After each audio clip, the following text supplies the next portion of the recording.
됩니다. 함께하면 됩니다. 함께하면 됩니다. 여러분 끝까지 함께 갑시다. 함께하면 됩니다.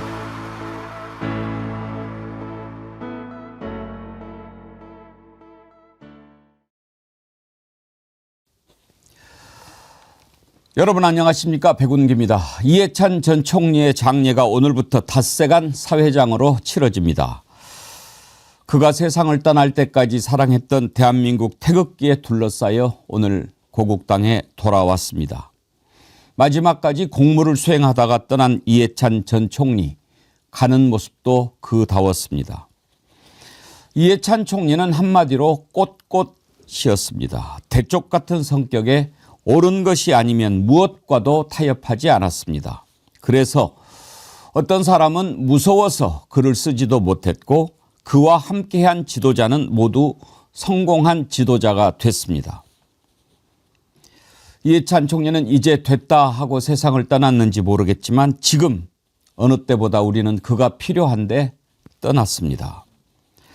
세상은 이해찬 총리를 4번이나 대통령을 만든 사람으로 기억할지 모르지만 우리가 기억하고 추모하는 것은 민주주의를 위해서는 목숨도 아깝지 않다며 맞섰던 그의 헌신과 지조, 그 정신입니다. 그는 떠났지만 그의 정신은 거목이 되어서 우리 속에 뿌리 박힐 것입니다. 다시 한번 명복을 빕니다. 정어리머리 이번 설 선물 준비했습니다. 첫 번째로 여러분께 소개해드리는 게 바로 더 나함 제품입니다. 더불어 나누어 함께하는 그런 뜻을 담아서 이름 제가 지은 건데요. 더 나함 이름을 달고 홍삼 100년 진고 그리고 사양 벌꿀 이렇게 준비했습니다. 아주 좋은 가격에 여러분들 선물하기 좋도록 준비했으니까요.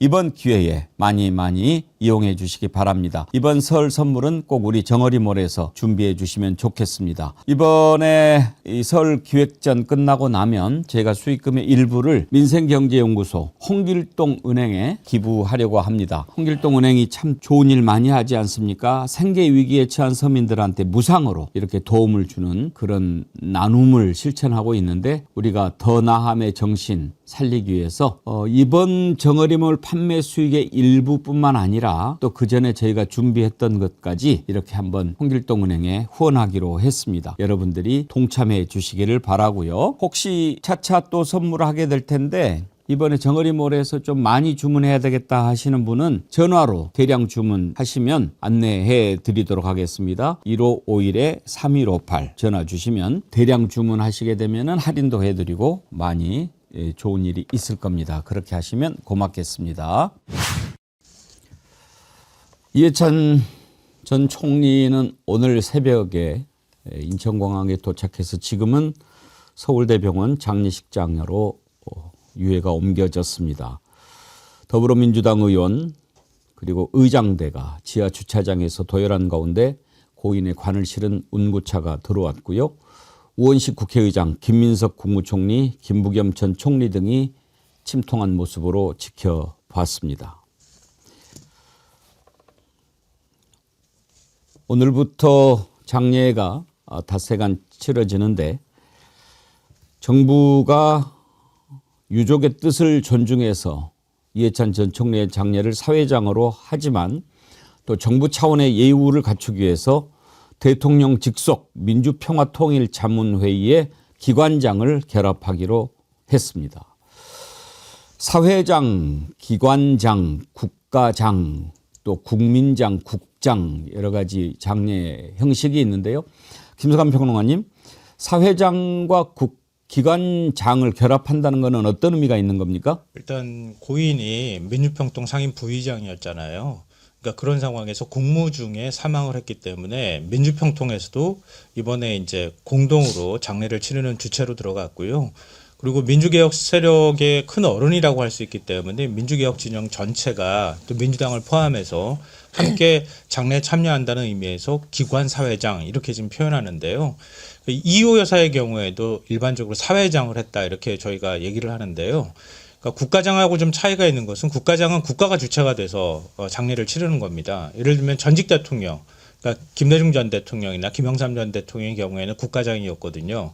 그때는 행안부에서 제청을 해서 국무회의 의결을 거쳐서 대통령이 최종적으로 재가를 하는 형태이기 때문에 국가가 모든 지원을 하게 되는 거고요.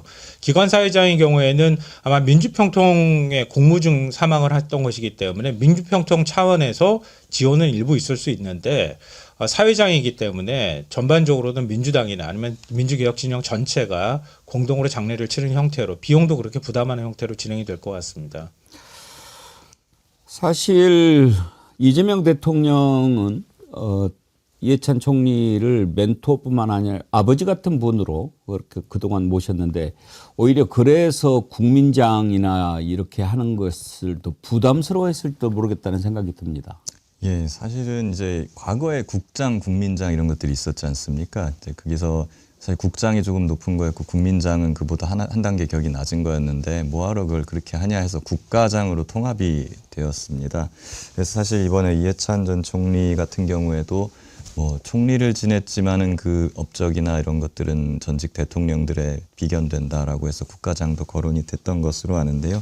여러 가지로 본인의 소탈한 행적이나 성격 이런 것들까지 고려해서 그냥 모든 사회, 시민사회들까지 다 참여할 수 있는 사회장으로 결정한 것으로 보입니다. 다만 사회장으로 하게 되면은 이제 국가 지원이 다소 명분이 없어지는 그런 부분이 있기 때문에 거기에다가 이제 민주평통 기관장을 결합해서 국가 지원이 들어가는 사회장 이렇게 결정을 한 것 같습니다.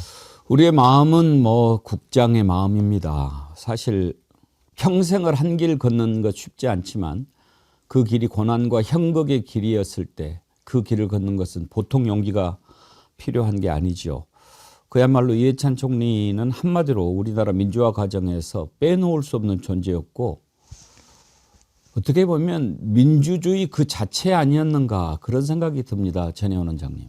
그렇습니다. 사실 그 이해찬 전 대표님이라고 일단 칭하겠습니다. 이해찬 전 대표님도 민주주의였지만 그분이 만드신 틀도 민주주의로 향하는 새로운 발걸음이라고 볼 수 있습니다. 사실 청년 시절에 독재 정권과 맞서 싸우면서 고문도 많이 다했는데 특히 전두환 일당에 대해서 이렇게 과감하게 말한 분이 있을까 싶을 정도로 굉장히 카랑카랑하게 목소리를 내셨습니다. 그러니까 평화민주당 의원 시절에 철면피한 전두환의 위증을 그대로 묵인하고 어떻게 우리가 국민의 대표라고 자처할 수 있겠느냐 이렇게 정말 목숨을 걸고 외치기도 했었고요. 사실은 교육부 장관을 하면서도 교육개혁에 있어서 목소리를 높이기도 했습니다. 근데 제가 정말 기억하는 두 가지 모습은 일단 보수 언론에 대해서 이렇게 날카롭게 말한 분이 있었을까 싶은 것도 있고요. 그리고 역사에 대한 반역을 언급하면서 역사에 반한 행위를 하고도 회복시키지 않는 것이 역사에 대한 반역이다라고 보통 국무총리들이 잘 쓰지 않는 그러나 꼭 해야 될 말을 짚으셨던 분이기도 합니다. 그런데 제가 이해찬 정 총리가 민주주의에 씨를 뿌리면서도 민주주의를 굉장히 유연하게 발전시킨 분이라고 언급하는 것은 제가 그분하고 직접적으로 많은 토론을 해봤기 때문입니다. 휴대전화가 도입된 이후로 보다 많은 국민, 보다 많은 시민들이 광장을 통해서 목소리를 내고 있는데 이것을 어떻게 정당으로 유입시킬 것인가에 대해서 굉장히 많은 토론을 하셨던 분인데요. 우리 왜 스마트폰, 휴대전화가 보급됐잖아요.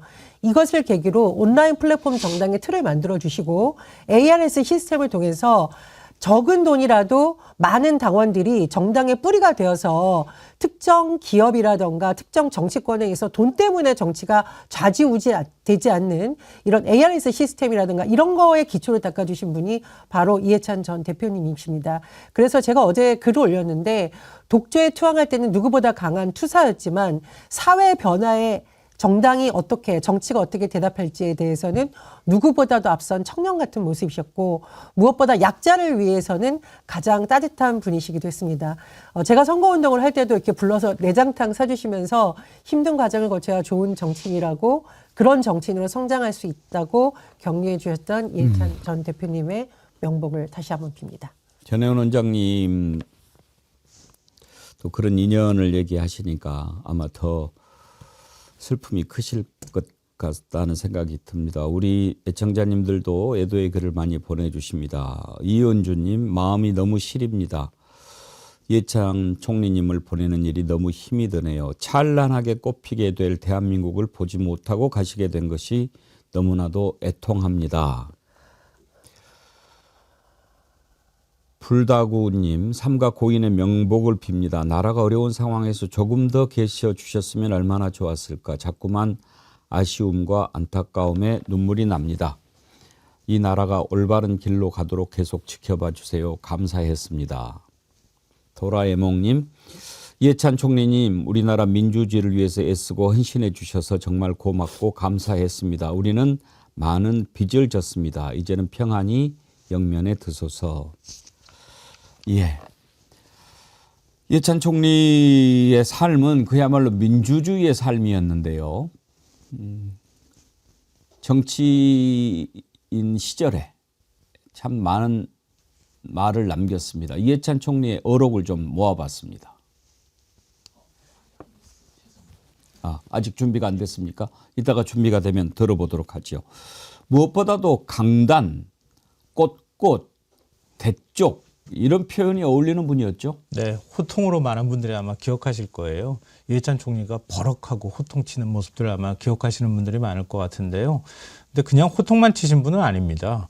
그러니까 우리가 킹메이커라고 얘기하는 것처럼 일종의 책사 역할을 했고요. 저 국민의힘이나 보수 진영에서 굉장히 부럽다고 얘기할 만큼 든든한 어른 역할을 계속 민주당에서 해왔어요. 그러니까 민주당이 사실은 굉장히 우여곡절이 많았잖아요. 그러니까 민주당하고 열린우리당이 만들어지면서 서로 갈등, 동기동계하고 갈등을 빚기도 했었고, 그리고 또 당이 여러 번 쪼개지기도 하고 합쳐지는 과정들이 있었지만, 이해찬 전 총리는 그 뒤에서 든든하게 많은 사람들이 다시 통합될 수 있도록 구심점 역할을 해왔던 분이기도 하고요. 그리고 이재명 대통령하고도 각별한 인연이 많은데요. 이재명 대통령이 기소가 돼서 결국 당대표직을 내려놓거나 국회의원직을 내려놓을 상황이 됐을 때에도 당을 다른 목소리가 나오지 않도록 든든하게 후원자 역할을 하면서 뒷받침해줬던 분이기도 합니다. 그리고 앞서 이제 그 민주화 투쟁 경력도 말씀하셨는데요. 아마 대학 다니시면서 대학가 앞에 서점 보신 분들 많이 있을 거예요. 네. 녹두나 뭐 이런 서점들. 그 신림동에 광장이라고 하는 서점이 그 효시예요. 그러니까 이해찬 전 총리가 만드신 거거든요. 그러니까 유신반대 투쟁하고 난 다음에 그때 민청학령 사건, 그 김대중 내란음모 사건에 또 연루가 돼서 옥고를 치르기도 했었고요. 또 대학 앞에 이런 서점을 만들어서 학생들이 사회과학 서적들을 읽을 수 있도록 뒷받침해 주신 분이었기도 했고요. 또 그 뒤에도 일종의 원칙을 지켜가면서 민주당이 개혁 진보 세력으로 역할을 할 수 있도록 든든하게 도와줬던 분이기도 합니다. 그래서 이거는 진영을 넘나들면서 보수 진영에는 어른이 하나도 없잖아요. 많은 분들이 아시는 것처럼. 그러니까 그런 보수 진영에서도 참 부러워할 만한 분이다, 이런 평가를 많이 받고 있습니다. 이해찬 총리 정치 역정을 보면 그야말로 두려움이 없이 민주주의를 위해서라면 목숨도 내걸고 싸워왔던 그런 역정으로 점철돼 있습니다. 전두환 50 청문회 때 보여주었던 기계, 그리고 총리가 되어서도 결코 뒤로 물러서지 않았습니다. 어록을 한번 모아봤습니다. 이토록 철면피한 전두환의 위증을 그대로 묵인하고서 우리가 어떻게 국민의 대표라고 자처할 수가 있겠습니까? 학부모님들께서도 시험 성적 올리기라는 경쟁적 교육관에서 탈피해서 우리 자녀들이 적성, 흥미, 특기에 따라 개성을 살리고 역사에 반하는 행위를 하고도 회복시키지 않는 것은 역사에 대한 반역이라고 생각합니다. 정치 자금은 얼마 받았습니까? 여러분들이 자꾸 의혹을 만들려고 안간힘을 쓰시는데 제가 분명히 말씀을 드립니다. 이신모욕하지 마십시오. 그 당시에 그 학생들을 탄압하고 빨갱이로 몰고 하던 사람들이 요즘에 와서 이념적인 정체성 문제를 갖고 주장하는 걸 참 보면서 참 사람이 살면서 참 별걸 다 본다는 그런 생각을 합니다. 개혁적인 정책에 뿌리를 내리기 위해서는 최소한도 20년 정도는 집권할 수 있는 그런 계획을 가져야 된다고 생각합니다. 부인에 대한 의혹이 불거졌는데 혹시 여기에 대해서 당 차원에서 대응하실 계획은 있으신가요?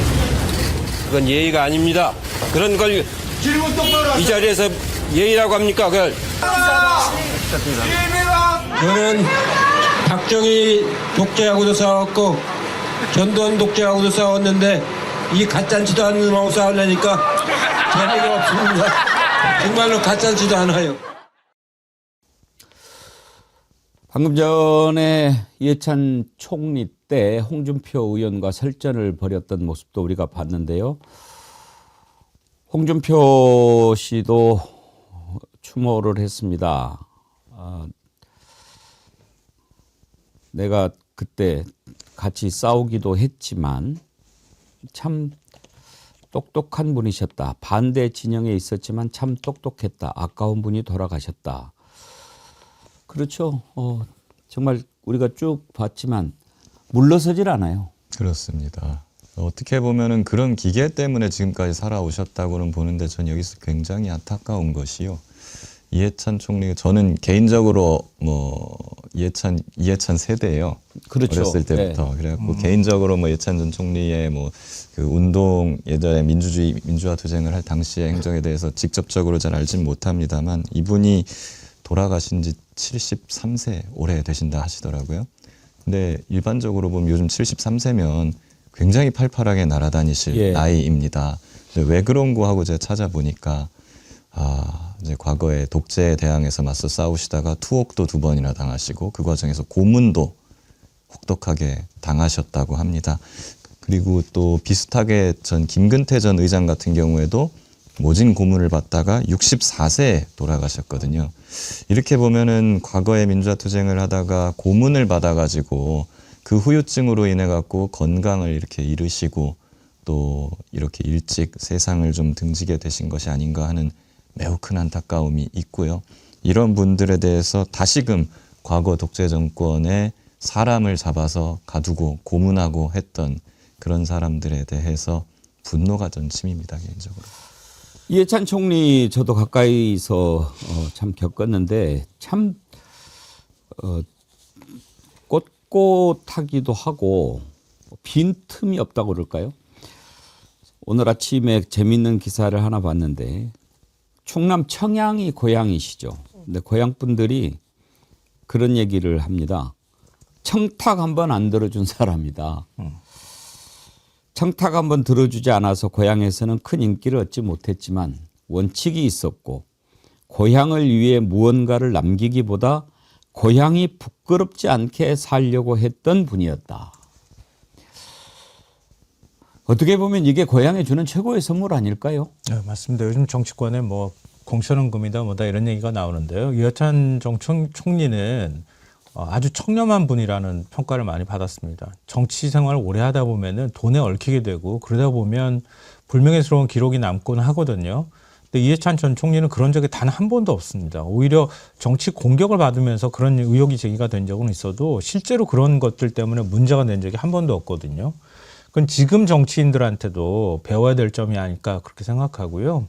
또 이해찬 전 총리는 책임 총리로도 많이 알려져 있어요. 우리나라 최초의 책임 총리라는 얘기를 하는데요. 왜냐하면 노무현 대통령 시절에 그때 총리를 지냈잖아요. 근데 그때 한미 FTA라든가 그 노무현 대통령의 치적으로 지금 많이 기억하고 있지만 그 뒤에는 이해찬 전 총리가 있었습니다. 그리고 제주 해군기지 문제, 행정수도 이전 이런 굵직굵직한 사안마다 노무현 대통령과 같이 국무회의를 하면은요, 노 대통령이 총리 말에 토달지 말라 이렇게 얘기했을 정도라 그래요. 그만큼 정책에 대해서는 이해찬 전 총리한테 모든 걸 다 맡겼을 정도라고 얘기하거든요. 그러니까 그런 면에서도 한국 정치사의 한 획을 그은 분이다 이렇게 평가할 수 있을 것 같아요. 워낙 바른 말을 많이 했기 때문에 사실 그 4번이나 대통령을 만들었지만 대통령이 되거나 또는 당 총재 시절에 이해찬 의원을 곁에 두는 것을 부담스러워했던 사람들도 많이 있었습니다. 왜? 이렇게 옆에 와서 딸랑딸랑하지 않고 이건 아닙니다. 이렇게 이야기를 하는 사람들 두기가 불편하거든요. 그렇지만 쭉 돌아보면 이해찬을 귀하게 쓴 지도자는 성공했습니다. 노무현 대통령은 총리로 그리고 김대중 대통령은 당 전체 과정에 계속 중요한 일을 맡겼지요. 바로 그것 때문에 사람을 잘 쓴다는 것. 그러려면 내가 어느 정도 내려놔야 채울 부분이 있는 것 아닌가. 이해찬 총리를 볼 때마다 그런 생각 많이 들었어요. 네, 그렇습니다. 제가 한명숙 총리 검찰 수사 그 기간에 담당 기자였거든요. 근데 사실 그때 굉장히 어려운 상황이었습니다. 야당이. 근데 제가 왜 이해찬 총리를 각별히 기억을 하냐면 정말 너무너무 춥던 날 서울에서 장애 집회가 있었는데 이해찬 전 총리가 옷을 꽁꽁 챙겨 입고 강단에 서셔서 쩌렁쩌렁 울리는 목소리로 이것은 야당 인사에 대한 탄압이며 전직 총리에 대한 모욕주기라면서 가장 투쟁의 현장에서 먼저 서주셨고요. 정말 대책회의를 하는 사무실에 아직까지 난방기구가 제대로 설치 안 해서 추운 그 현장에 가장 먼저 달려오셔서 너무 소탈하게 정말 기자들이 컴퓨터에 선을 연결할 선 하나까지 있는지 챙겨주시면서 이 문제는 개인의 문제가 아니라 민주주의를 무너뜨리는 문제이고 검찰이 칼을 휘둘러서 진보 진영을 협박하려는 것이다라고 하면서 함께 싸워주셨던 그 모습을 저는 정말로 기억하고 있습니다. 그런데 제가 투사의 모습만 있느냐 그것은 아니다라고 거듭 말씀을 드리는 것은 제가 사실 이 얘기를 해도 되는지 모르겠는데 기자일 때 이해찬 총리를 엄청 비판하는 기사를 쓴 적이 있어요. 그리고 그 다음날 바로 이해찬 전 총리를 뵀는데 오히려 기자가 그래야 돼. 기자가 꺾이면 안 되지. 꼿꼿한 게 기자지라고 칭찬해 주셔서 그때 사실 저는 너무 충격을 받기도 했고 이해찬 전 총리를 굉장히 존경하는 정치인으로 기억하게 됐습니다. 또 하나 이해찬 전 총리는 우리 백운기의 정어리 TV를 보셨을까요? 안 보셨을까요? 제가 이제는 말할 수 있는데 자주 보셨습니다. 왜냐하면 제가 총선 캠프에서 더불어민주연합 수석 대변인을 할 때 뵌 적이 있었는데요. 사모님하고 두 분이 이렇게 식당에 앉아있다가 오시면서 그거 그 누구야? 군인 박정은 대령 얘기하시는 거죠. 그 내용 하고 있는 것도 잘 봤고 젊은 사람들이 이 어려운 시기에 방송하는 거 잘 보고 있다. 근데 왜 정어리 TV냐 이렇게 묻기도 하셨는데 어쨌든 독재에 맞서서는 투사처럼 강력하게 싸우시고 하지만 어려운 사람들의 소식은 늘 체크하면서 함께 해주셨던 이해찬 전 총리님, 이해찬 전 대표님 민주주의의 거목이 너무 빨리 떠나셔서 너무나 아쉽지만 그분이 남기셨던 유산은 우리가 계속 이어받아서 민주주의의 완성, 복지국가의 완성, 한반도 평화라는 과제를 달성해야 된다는 생각이 듭니다. 사실 여러분을 통해서 제가 들었습니다. 이해찬 총리께서 백운계 정치 1번지 즐겨보신다고 아주 참 좋다고 잘한다고 그래서 한번 모셔야 되겠다 생각했는데 결국은 모시지 못하고 보내게 돼서 너무나 안타깝습니다. 새날인가요?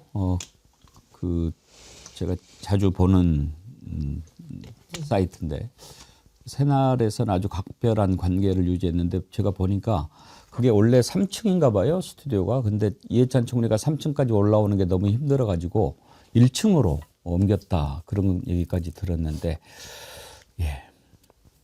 정말 민주화의 거목, 이해찬 총리의 명복을 다시 한번 빕니다. 네. 다음으로 넘어가겠습니다.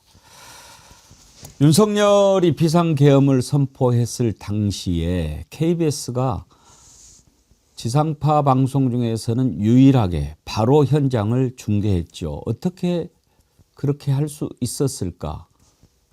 그 비밀의 커튼이 열어 젖혀졌습니다. KBS 노조가 밝힌 내용을 한번 들어보겠습니다. 누가 도대체 어떤 의사소통을 했길래 윤석열 대통령에게 22시에 KBS에서 생방송이 가능합니다 라는 얘기를 했느냐. 국가안보와 관련해서 밤 10시 넘어서 대통령이 직접 나서서 특별 방송을 할 사안이 뭐가 있습니까? 충분히 계엄 사실을 사전에 알고 있었다고 보는 것이 합리적 추론입니다. 의혹의 시작은 당시 최재현 KBS 보도국장의 수상적인 행보에서 시작했다. 왜 퇴근했던 최재현 전 국장이 다시 회사로 돌아왔느냐는 것이다. 돌아와서는 대통령실 출입 기자에게 동향 확인을 지시하고 취임 이후 한 번도 들어가지 않았다는 뉴스 부조정실에 들어가 신호 수신 여부를 챙기는가 하면 무슨 일이냐는 질문에 안보 관련이라는 대답까지 했다고 한다. 그리고 12월 3일 밤 10시 23분 KBS는 지상파 가운데 유일하게 윤석열 전 대통령의 비상계엄 선포 담화를 적시에 맞춰 방송했다. KBS 본부는 끈질기게 추적한 끝에 최재현 당시 국장에게 전화한 주인공이 박장범 현 KBS 사장이라는 것을 알아냈다. KBS 본부는 공영방송 KBS를 장악하려 했던 자와 권력에 헌납한 자들이 누구인지 철저히 조사해 역사의 심판대에 세울 것을 수사당국에 촉구한다. 자, 지금 우리가 중요하게 생각할 것이 두 가지가 있습니다. 박장범이 보도국장에게 전화해서 그것을 준비하도록 지시했다. 그때 당시 박장범은 KBS 사장이 아니었습니다. KBS 사장 내정 지명돼 있던 자지요. 사장도 아니면서 그렇게 편성에 간섭 개입한 것은 이건 분명히 문제가 있는 거고, 또 하나 사장이라도 그렇게 할 수가 없습니다. 우리 방송법은요, 누구도 편성 개입할 수 없도록 돼 있습니다. 혹시 방송법 하면 준비된 거 있나요? 4조에 보면 방송 편성의 자유와 독립은 보장된다. 누구든지 방송 편성에 관하여 이 법 또는 다른 법률에 의하지 아니하고는 어떠한 규제나 간섭도 할 수가 없다. 이건 외부로부터뿐만 아니라 내부에서도요, 방송 편성 사장이 간섭하거나 규제할 수가 없습니다.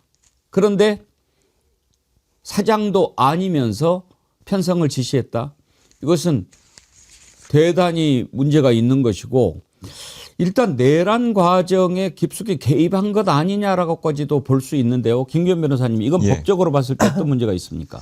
일단은 이제 취임한 사장이 아니지 않습니까? 외부인이 그냥 방송에 그냥 전화를 해가지고 보도국장이나 그 국장한테 이래라 저래라 한 것이기 때문에 그 자체로 이거는 이제 뭐 내부 규정이나 이런 부분을 위반한 게 있을 수가 있고요. 그리고 방송법에 따른 어떤 제재나 형사처벌에도 해당할 여지가 있어 보입니다.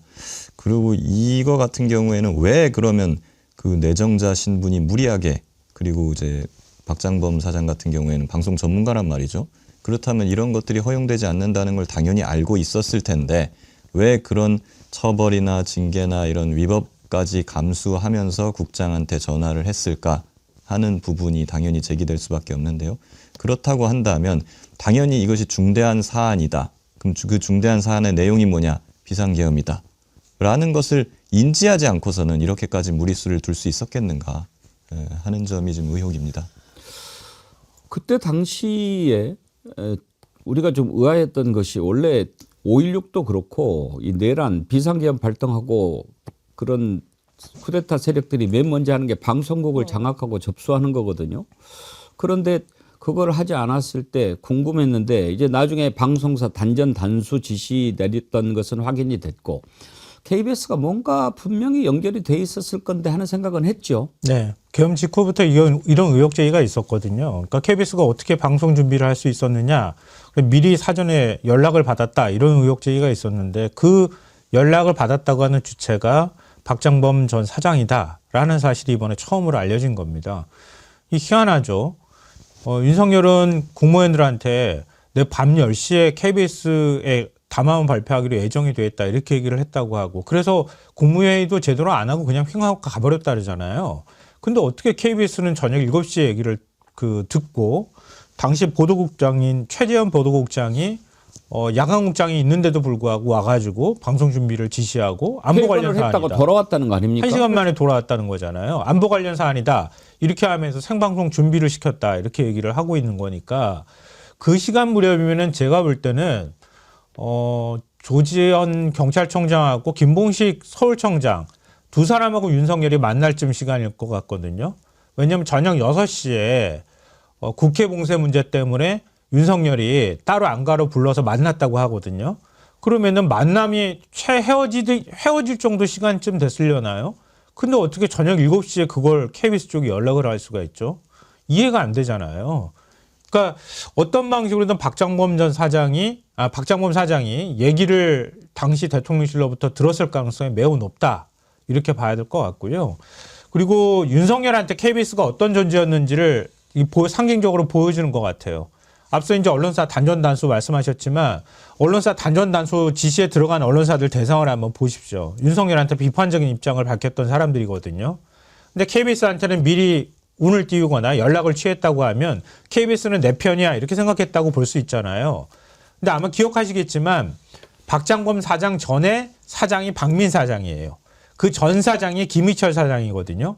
김희철 사장 멀쩡하게 임기 남아있는 사람을 강제로 쫓아냈잖아요. 해임시켜가지고 대통령 술친구라는 박민 사장을, 문화일보 출신, 방송을 방자도 모르는 사람을 데려다 놓고 앉혔어요. 자녀 임기 1년 딱 채웠는데 갑자기 조그만 파우치 얘기했던 박장범 사장을 바꾸는 거예요. 그러니까 KBS가 마음에 안 들었던 거예요, 윤석열 입장에서는. 근데 박장범 내정 딱 하자마자 박장범 사장이 사장 임명도 안 됐는데 인사를 막 내요. 이것 때문에 굉장히 시끄러웠거든요.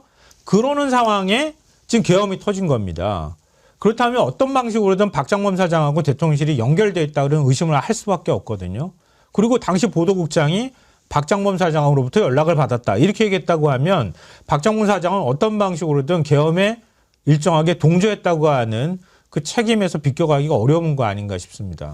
사실 계엄 선포 사실을 만약 미리 알았다면은 신고를 안 한 것도 문제가 되겠지만 공영방송을 내란과 관련된 선전 성동에 이용하려고 했었다라는 혐의가 충분히 적용될 수 있다고 봅니다. 그러니까 박장범 사장은 우리가 보통 그 조그마한 파우치, 김건희 관련한 내용 질문을 돌려서 말하면서 아부천재다 이렇게 불렀었는데 이 정도면 아부천재가 아니라 내란 선전 선동 혐의자라고 불러야 되는 것이 아닌가 이런 생각이 들고요. 지금 언론 보도를 보면 이 박장범 사장에게 누가 연락을 했었느냐, 대통령실 홍보기획 비서관이 연락을 한 것으로 지금 노조에서 지금 추적을 하고 있고 그런 식으로 언론 보도가 나오고 있는데 중요한 것은 이 부분에 대해서 그동안 제대로 밝혀지지 않고 은근슬쩍 넘어가려고 했다라는 겁니다. 그럼 이 부분에 대해서 진실을 밝혀져야 되는 거고요. 그리고 말씀해 주셨듯이 이미 윤석열이 국무위원들에게 22시에 KBS 생방송을 이미 확정돼 있다라고 말했다고 경찰에 진술한 내용들이 드러나고 있습니다. 그러면 비상계엄을 선포하기 이미 2시간 전에 생방송 대국민 담화가 세팅이 되었다는 얘기 아닙니까? 이런 부분은 그냥 의혹으로 넘어갈 부분이 아니라, 그리고 예전에 뭐 경찰이 수사를 해서 종결했는데 어물쩍 넘어간 것이 아니라 지금이라도 진실을 밝혀져야 되는 부분이고요. 만약에 이 부분이 정리되지 않고 들어간다면 국민들이 어떻게 KBS라는 공영방송 믿고 볼 수 있겠습니까? 그래서 이 부분에 대한 진실도 반드시 밝혀져야 될 것으로 굉장히 보입니다. 지금 의심스러운 것이요. 사실 사장이 아니었으면 기존의 지휘체계가 KBS 내에 있었을 것입니다. 그래서 정당한 방송 지시를 한다면 그 사장 직무 대행을 하고 있는 사람이라든가 아니면 보도국장이라든가 이런 그 지휘 체계를 통해 가지고 연락이 갔어야 맞는 것이죠. 근데 왜 박장범이었을까? 기존의 지휘 체계로 연락을 했다면 무슨 일인데요?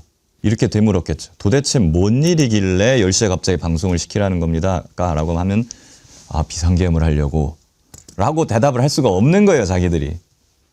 찔리니까. 그렇기 때문에 박장범한테 시켜서 말을 할 수밖에 없었을 것이고, 그렇다면 말 잘 듣는 박장범은 이거 비상계엄이구나 라는, 이거 비상계엄 우리가 할 거야, 그러니까 준비시켜 라는 말을 다 했을 거예요. 그럼 박장범 사장이 그걸 알고서 이런 일을 벌였다고 밖에 볼 수가 없는 것이죠.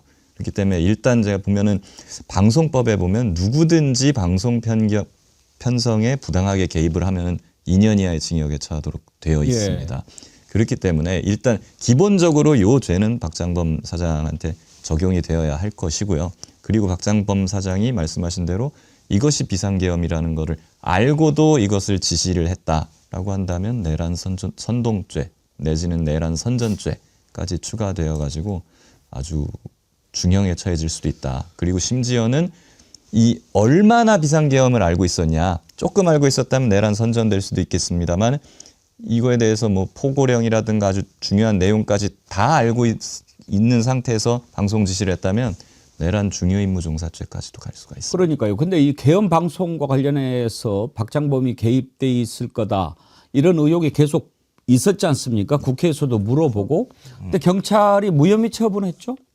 이 부분에 대해서 굉장히 아쉬운 게, 사실 그 특검도 그렇고요, 특수본도 그렇고 군인들에 대해서는 비교적 수사를 많이 진행을 했습니다만은 그 이외에 일반 부처 그리고 경찰 이런 데에 대해서는 굉장히 수사가 제한적으로만 이루어졌습니다. 단적인 예로 경찰과 같은 경우에도 경찰청장, 서울청장만 구속이 됐고요.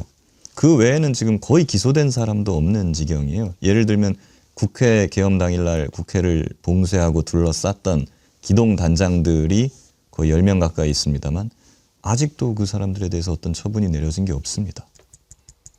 지금 이렇게 그 특검도 그렇고 경찰도 그렇고 제가 어제 보면서 참 분통이 터지는 게 이해하는 일들이 너무 많아요.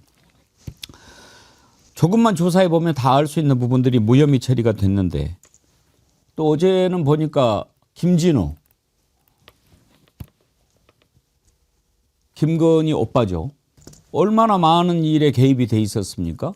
그런데 김진우도 무혐의 처분했죠. 그리고 최은수는 아예 뭐 기소조차도 하지 않고, 구속영장을 청구를 했는데 김진호는 무혐의가 아니고 검찰에 구속영장을 신청을 했는데 남양주 지원인가? 거기에서 도주나 증거인멸의 염려가 없다고 기각을 했다라는 거예요. 이게 상식적으로 납득이 됩니까? 지금 여러 가지로 이해가 안 되는 조치들이 계속 반복이 되고 있어요. 사실은 아니 지금 일각에서는 주도 세력에 대해서 구속이 되고 기소가 됐으면 끝난 거 아니냐. 이제는 그만하고 좀 미래로 나아가자라는 주장, 물타기식 주장을 보수 언론이나 뭐 국민의힘 극우 세력에서 계속 해대고 있거든요. 거기에 약간 가스라이팅이 된 것이 아닌가 싶기도 한데요.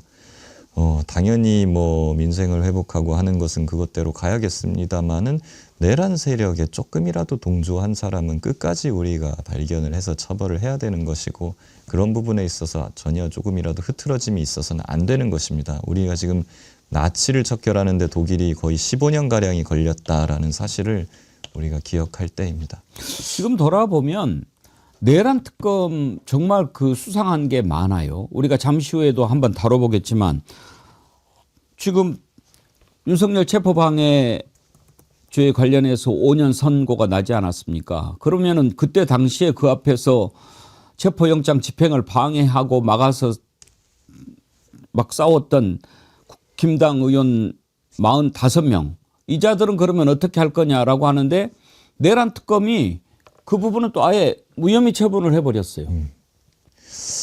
보통 경찰 앞에 스크럼을 짜고 막아서면은 공무집행방해죄. 그리고 다중의 위력 아닙니까? 그렇죠. 특수공무집행방해죄 이런 것들이 성립을 하는데요. 그 공무집행방해죄는 일반적으로 폭행 또는 협박을 하면 성립을 하거든요. 공무원에 대해서. 그런데 여기서 말하는 폭행이라는 건 손을 광의의 폭행입니다. 손을 뭐 꼭 신체적인 접촉이 있어야 되는 폭행이 아니고 스크럼을 짜고 너희들 오면 막을 거야 라고 위력을 행사하는 그 정도도 폭행이라고 보거든요. 실제 판례를 보면은 경찰서에 오물이 담겨 있는 비닐봉지를 투척한 것도 폭행이라고 봅니다. 그런 관점에서 보면 이게 범죄가 되지 않는다고 볼 이유가 없는 것이거든요. 그럼 거기에 대해서 이거는 명백하게 봐주기를 한 거다라고 지금 문제 제기를 할 수밖에 없습니다. 그래서 아직도 멀었다는 거죠. 지금 그 KBS 보도국장한테 연락했다고 하는 사람이 최재혁 홍보기획비서관이잖아요. 이 사람이 김거리 라인으로 분류가 되고 그 7인회가 거기에 한 명 아닙니까? 예, 황제관람을 주관을 했다고 하는 KTV에서 했던 거. 그 당사자이기도 하거든요. 근데 지금 당시에 그 담화문 발표할 때도 배석을 했다 그래요. 그러면 KBS에 연락을 해가지고 미리 긴급 담화가 있을 거다라고 얘기를 했을 정도라면 그 이유를 알아야지 KBS에 긴급 담화가 있을 거라고 얘기를 하지 않았겠습니까? 박장범한테 그렇게 연락을 했다고 하면. 그럼 시각으로 보면 오후 7시 전에 연락을 해줬다는 얘기예요. 박장범 사장한테는. 왜냐하면 보도국장한테 연락이 갔던 게 7시니까 7시에 회사로 들어왔다는 거잖아요. 퇴근한 지 1시간 만에. 그럼 그 당시에 대통령실 안에서는 계엄 선포가 있을 거라는 얘기를 들은 당사자들이 있었다는 얘기가 되는 거거든요. 그럼 계엄 담화를 발표하기 직전까지만 해도 대통령실은 몰랐다고 얘기하거나 국무회의 열릴 때까지만 해도 몰랐다고 얘기하는데 국무회의 열린 시각은 그거부터 한 1시간 전밖에 안 돼요. 그럼 저녁 6시 무렵쯤에는 계엄 선포할 거라는 거를 알았던 당사자들이 대통령실 안에 있었다는 얘기가 되는 거거든요. 어떤 방식으로든 대통령과 계엄 문제에 있어서 협의를 하거나 얘기를 듣거나 협조를 했던 사람이 대통령실에 있었다고 하면 최재욱 비서관이 계엄 문제나 내란 문제에 대해서 자유로울 수가 없거든요. 근데 지금 사후 처리했다는 얘기를 제가 못 들어봤어요. 그것도 이상하고, 그리고 이 정도의 그 김건희 라인으로 분류가 됐다고 하면은 계엄 선포한다는 사실을 알았으면 가만히 있었을까요? 김건희한테 얘기하지 않았을까요? 좀 그런 의심도 들거든요. 그러니까 뭔가 이렇게 연결되는 듯한 느낌을 받게 돼요. 이제 전혜원 원장님. 아니 저는 뭐 아까 특검 말씀하시던 거에 대해서 좀 생각을 해보고 있었는데 지금 체포영장과 관련해서 국민의힘 의원들이 나와서 인간 스크럼을 짠 거에 대해서 지금 언론 보도 나온 거 보면은 판사 출신의 김기현이 아예 지시를 해줬다는 거 아니에요? 법적 시비를 피하려면은 뒷짐을 져라. 몸싸움을 하지 마라. 욕도 해서는 안 된다. 그러니까 인간 방패를 하면서 법을 요리조리 빠져나가려고 했었고 문제는 특검이 이거를 그대로 받아줘서 무혐의 처분을 했다라는 겁니다. 그러면 2차 종합특검을 통해서 이 부분을 다시 따져봐야 된다. 제가 거듭 이렇게 말씀드리는 건 뭐냐면요. 이런 걸 자꾸 무혐의 처리해주면 어떤 효과가 나오느냐. 앞으로도 국회의원들이 인간 스크럼 짜가지고 방해하면 체포영장도 집행 못한다라는 선례가 남기는 것이고 내란 수계에 대해서 체포하려고 했던 공권력을 헌법 소외될 국회의원들이 무력화시킨 거에 대해서 그대로 용인해 주는 꼴이 됩니다. 이게 그러면 국회의원들이 할 일에 대한 역할 자체가 무의미해지는 거거든요. 그래서 저는 지금 2차 종합특검의 과제가 굉장히 많은데 당시에 인간 방패로 나섰던 국민의힘 45인에 대한 정밀한 수사와 그에 따라서 책임을 물어서 법적 처벌하는 과정도 반드시 필요하다고 봅니다. 근데 그때 당시에 체포영장 방해할 때 국회의원들 이렇게 앞에 나가서 했는데 김기현이 그런 얘기를 했다고 그래요. 뭐 뒷짐지고 얘기하면 된다. 그리고 뭐 직접 부딪히지 마라. 그렇게 얘기를 한 것은 이제 법 기술이라고 볼 수 있는데 그걸 그대로 특검이 받아들여 가지고 무혐의 처분을 해줬다는 거 아닙니까? 사실 그걸 그렇게 나오면은 특검 입장에서 굉장히 당황스럽기는 할 겁니다. 난감하긴 하죠. 왜냐하면은 이거 분명히 법 기술을 써가지고 이게 법 요리조리 빠져나가고 있는데 이걸 기소했다가 무죄가 나오면 오히려 더 지금 저쪽한테 명분을 주고 기세등등해지는 거 아니냐라고 해서 굉장히 고심을 했을 것 같기는 한데요. 제가 좀 착안을 하는 것은 그냥 뒷짐지고 가만히 서 있더라도 뭐 5분, 10분, 뭐 짧은 기간 정도 하고 그리고 계속 경고하다가 그냥 비켜줬다라고 하면은 무혐의 처분하는 것도 이해는 될 수 있어요. 그렇겠습니다만 그 당시에 대치한 기간이 그렇게 짧지 않았던 것으로 제가 기억을 합니다. 예. 그렇게 장기간 대치를 한 거라면 사실상 위력을 행사해서 광의의 폭행을 행사해서 체포영장 집행을 막았다고 평가를 할 수 있는 것이고 그렇다고 하면 소극적으로 거기 가담한 의원들이 아니라 거기 적극적으로 뭔가 지시를 하고 주도를 한 주범이 되는 의원 몇 명만이라도 좀 적극적인 조치에 나아갔더라면 어땠을까 하는 좀 아쉬움이 있습니다. 제대로 된 재판장이 진행하는 재판 그리고 제대로 된 검사가 제대로 된 특검이 수사하는 모습 이런 것들을 계속 보고 싶은데 실제로 그러지 못한 것들이 너무 많습니다. 그나마 이번에 이제 한덕수 재판을 통해서 우리가 이중관 부장판사가 얼마나 귀한 존재인지 그리고 그가 앞으로 잡아 나갈 그런 질서의 기대가 많이 모아지는데 박성재도 영장 2번이나 기각이 됐죠. 도대체 특검이 어떻게 수사를 했길래 우리가 봤을 때는 핵심 중에 핵심이 몇 명 있지 않습니까? 일단 김용현, 노상호는 그렇다 치고 국무위원들 가운데 한덕수, 이상민, 박성재 이 자들은요 그야말로 윤석열의 완전히 그 브레인 역할을 한 자들 아닙니까?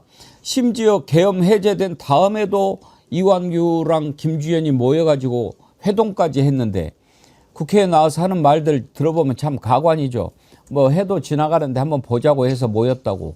그것도 안가해서 계엄 해제한 다음 날 그걸 말이라고 씨부립니까? 그렇게 해서 영장이 2번이나 기각이 됐는데 아무리 법무부 장관 아니라 별것을 했어도 그렇게 합니까? 이제 그런데 이중관 부장판사 앞에 서게 됐습니다. 어제 재판이 시작이 됐는데요. 6개월 안에 끝난다고 하는데 어제 재판정에서 그 박성재 변호인을 맡았던 임성근 변호사가 했던 얘기를 한번 들어보시죠. 피고인은 2024년 12월 3일 윤석열 전 대통령의 비상계엄 조치 당시 국무위원 중에 한 사람으로서 윤석열의 비상계엄 조치를 적극적으로 반대하면서 만료했지만 윤석열은 국무위원의 상황인식과 대통령의 상황인식은 다르다. 돌이킬 수 없다는 취지로 말하고 피고인을 비롯한 국무위원들의 반대를 무릅쓰고 비상계엄을 선포함으로써 결과적으로 윤석열을 설득하는 데 실패하였고 이로 인해 헌정질서에 혼란이 야기된 점에 대해 국민 앞에 매우 송구한 마음과 심한 자괴감을 가지고 있습니다. 그렇지만 결론부터 말씀드리면 피고는 이 사건 공소 사실을 전부 부인합니다. 윤석열 전 대통령이 비상계엄을 선포할 당시 그 비상계엄의 내용이나 실행 계획 등에 대해서는 전혀 알지 못했고 계엄이 선포된 비상 상황에서 법무부 장관으로서 법무부 소속 공무원들로 하여금 비상계엄으로 인한 혼란을 방지하기 위해 무엇을 해야 하는지 함께 의논하고 검토했을 뿐 특별검사가 주장하듯이 이 사건 비상계엄을 옹호하고 이를 실행하기 위해 윤석열로부터 어떤 지시를 받거나 윤석열의 비상계엄 실행행위에 그 어떠한 관여도 한 사실이 없음을 먼저 밝혀됩니다. 임성근 저자 어디서 많이 봤다 했더니 이제 얼굴 보니까 여러분 아시겠죠. 그때 그 판사 재판 개입 사건에 관련돼 가지고 국회에 의해서 탄핵 소추된 최초의 법관입니다. 마지막으로는 무죄로 나왔죠. 그런데 바로 저자가 지금 박성재 변호를 맡고 있는 겁니다. 임성근 요즘에 이름이 참 겹치는 이름이 많아요. 뭐 해병대 사단장도 임성근이고 요즘 논란이 되고 있는 셰프도 임성근인데 이 임성근은 판사 출신이요. 예, 약간 좀 이름에 막 낀 거 아니냐라는 그런 얘기까지도 있더라고요. 하여간 뭐 요 부분에 대해서 참 굉장히 좀 안타깝습니다. 근데 어쨌거나 지금 이런 식으로 반발을 하더라도 뭐 결국에 이진관 판사나 뭐 이런 사람들이 있기 때문에 순리적으로 다 가지 않을까 하고 예상을 합니다. 근데 지금 뭐 궤변을 들었는데 그렇게 말리려고 노력했다는 거 아닙니까? 누가요? 박성재가? 들은 사람이 없다는데요. 박성재 전 장관이 개헌 만료했다고 하는 얘기를 다른 국무위원들은 얘기 안 하는데요. 어디서 만료를 했다는 겁니까? 지난번에 한덕수 재판할 때 이중관 부장판사가 박성재 개입한 것을 여러 곳에서 적시를 하지 않았습니까? 네, 맞습니다. 그러니까 박성재는 사실은 이 내란 혐의에 대해서 전혀 자유롭지가 않아요. 제가 볼 땐. 제가 지금 변호인 얘기하면서 피식 웃음이 나왔는데 왜냐하면은 윤석열은 국민을 계몽시키기 위해서 계엄을 선포했다고 말하지만 장관은 계몽을 못 시켰던 모양이에요. 장관이 계몽이 안 됐으니까 저렇게 반대했을 거 아닙니까? 이런 어이없는 주장들을 지금 자기들끼리 하고 있는 거예요. 이제 윤석열한테 책임 떠넘기고 나 살겠다고 지금 저러고 있는 건데 정작 책임져야 될 사람은 잘못했다는 소리 한마디도 안 하고 이 희대의 코미디 같은 일이 지금 벌어지고 있는 것 같고요. 그러니까 저는 그 변호인이 얘기하는 거 들으면서 이진관 판사의 판단에서 빠져나갈 수 없다고 봐요. 왜냐하면 한덕수 징역 23년 선고하면서 뭐라고 했냐면 이건 많은 분들이 아마 기억하시겠지만 내란이 성공할 줄 알고 가담했다. 성공할 거라고 기대하고 가담했다. 이렇게 이진관 판사가 얘기를 했거든요. 박성재도 역시 마찬가지입니다. 대통령의 최고 법률 참모예요. 그러면 그런 상황이 발생했을 때 참모로서 어떤 역할을 해야 되는지 그게 분명히 자기도 위법성 인식이 있었을 거라고 보거든요. 그런데 계엄 이후에 사회 혼란상을 방지하기 위해서 자기가 뭐라고 자기 멋대로 계엄 이후에 사회 혼란상을 방지하기 위해서 노력을 합니까? 대통령이 지시했으면 몰라도 근데 지시 안 받았다는 거잖아요. 교정본부에 수용 여력이 있는지 없는지 파악하고 바깥으로 출국 못하게 출입국 담당 직원 보고 빨리 출근하라고 시키고 이런 것들을 자기가 지시도 안 받았는데 스스로 했다는 거예요. 이런 어이없는 주장을 하고 있는데 이게 이진관 판사가 이걸 받아들일 수 있겠습니까?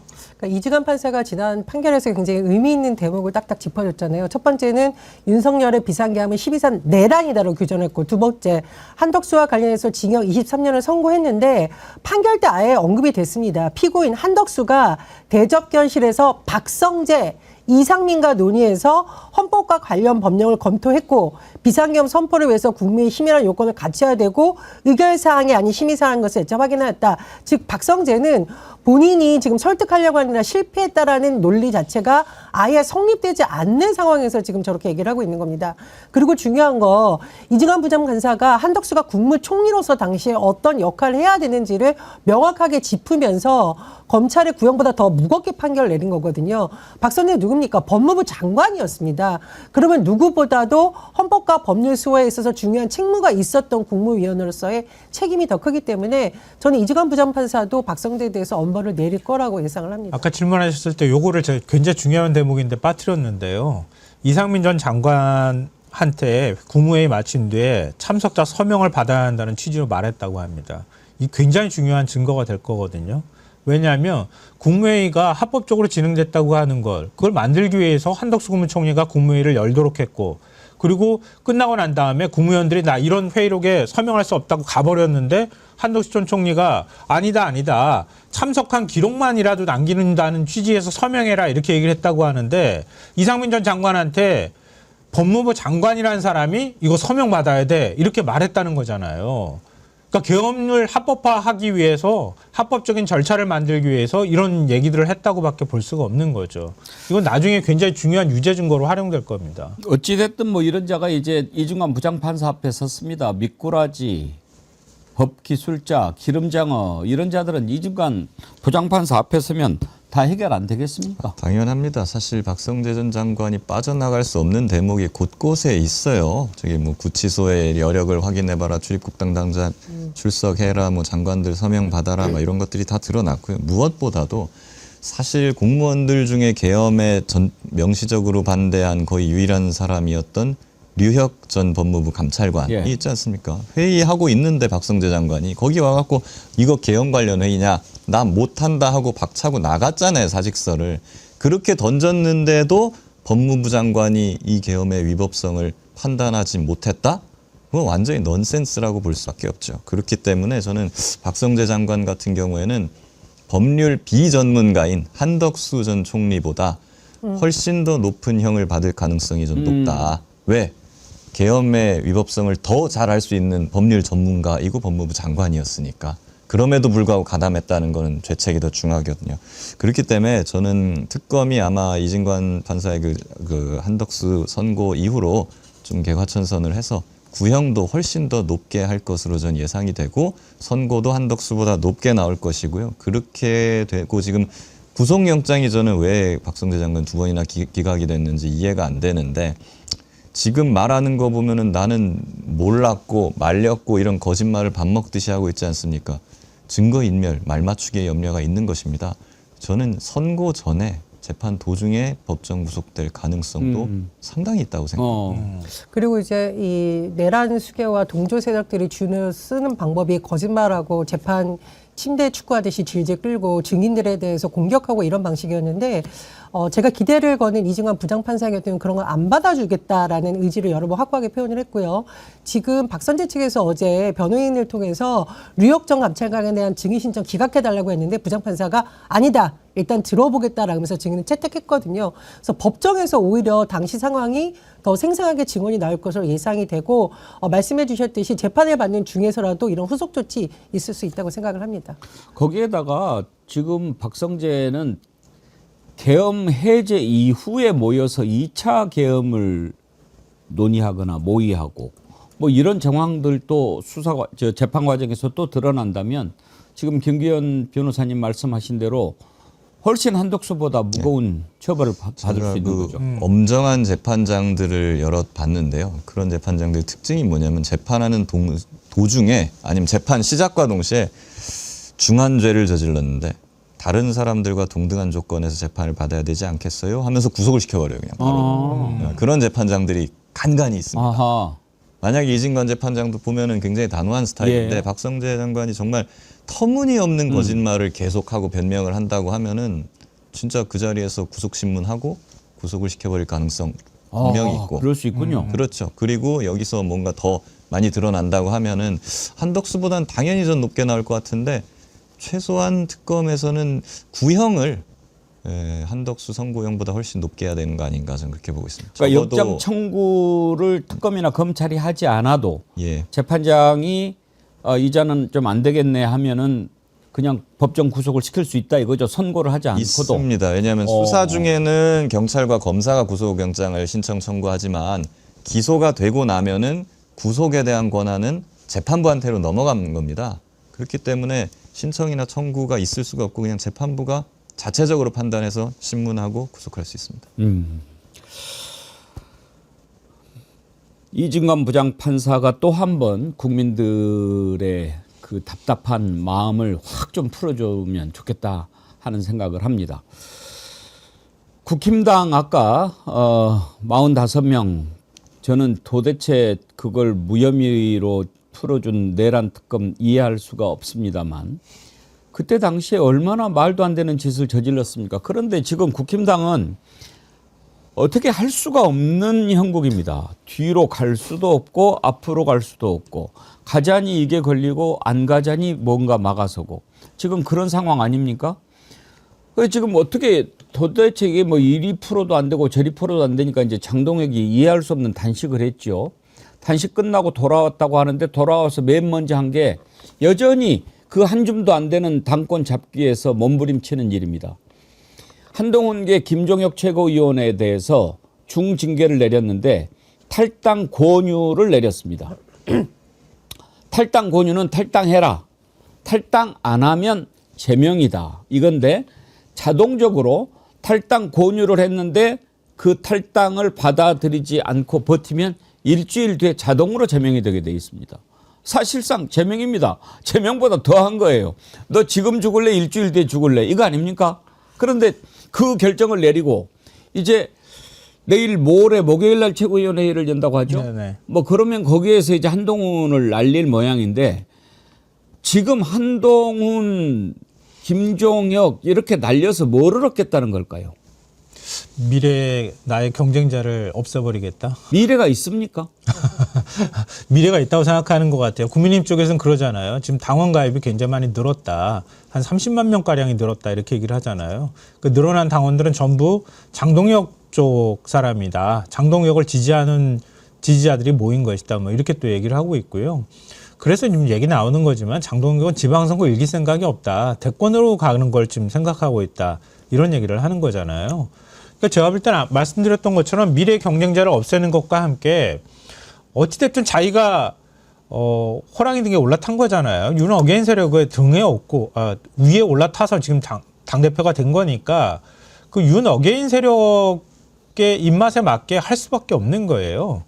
근데 지금 자기가 그 호랑이 등에서 내리자니 그 호랑이한테 잡혀 먹힐 것 같으니까 어쨌든 윤 어게인 세력한테 내가 한동훈은 날렸습니다라고 하는 일종의 한동훈 때문에 모든 개헌부터 시작해서 윤석열 정권 파탄이 일어난 것이다라고 하는 책임 추궁을 지금 하려고 하는 것 같아요. 그러면서 뭔가 큰일 한 것처럼 그렇게 보이고 싶어 하는 것 같은데요. 근데 그런다고 이게 될까요?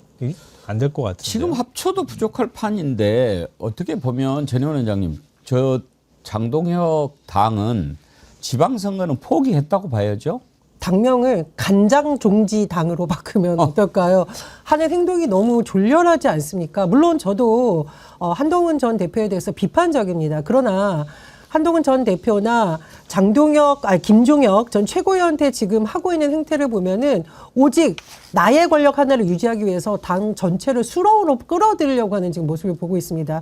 제가 지난번에 서울시당 얘기했었잖아요. 국민의힘 서울시당 행사장에서 아수라장이 되고 난리 났었거든요. 지금 당 내부에서도 권력 투쟁을 놓고 내분이 일어나고 사실상 이런 상태에서 지방선거를 치를 수 있을까라는 말까지 나오고 있는데 제가 보다 이런 정당 참 처음 본다 이런 생각이 듭니다. 그래서 간장종지당 이렇게 바꾸든가 아니면 헬스클럽당으로 바꿔야 된다. 뭐 이런 말이 나오더라고요. 뭐 위기만 있으면은 체력 과시하는 듯이 단식 들어가거나 아니면 이런 모습을 보이는데 이렇게까지 된 게 사실은 윤석열과의 손을 끊지 못하고 극우 세력에 질질 끌려다니다 보니 그쪽 눈치를 보고 있는 것 같은데요.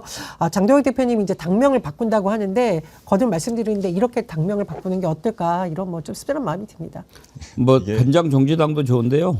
뭐 요즘에 그런 게 많아요. 별수 없당. 별수 없당. 부끄럽당. 네, 사실 이렇게 된 게 한동훈 측에도 사실 책임이 있습니다. 그렇죠. 책임이라기보다는 뭐 한동훈이니까 여기까지 오는 거라고 저는 보는 게 한동훈을 제명하지 않고 살린다 한들 만약에 한동훈이 그럼 나머지 보수 극우 세력들을 다 아우르면서 끌고 갈 수 있을 만한 인품과 역량의 소유자인가 하면 또 그게 아니거든요. 오히려 한동훈도 마찬가지로 간장종지의 속을 가지고 있으니 저 사람하고는 같이 못 간다. 라고 하고 거기를 이제 구명하려는 사람이 얼마 없는 그런 것도 좀 이렇게 된 원인이 있는 것 같고요. 그리고 한동훈 제명하기를 원하는 게 장동혁만 있는 것이 또 아닙니다.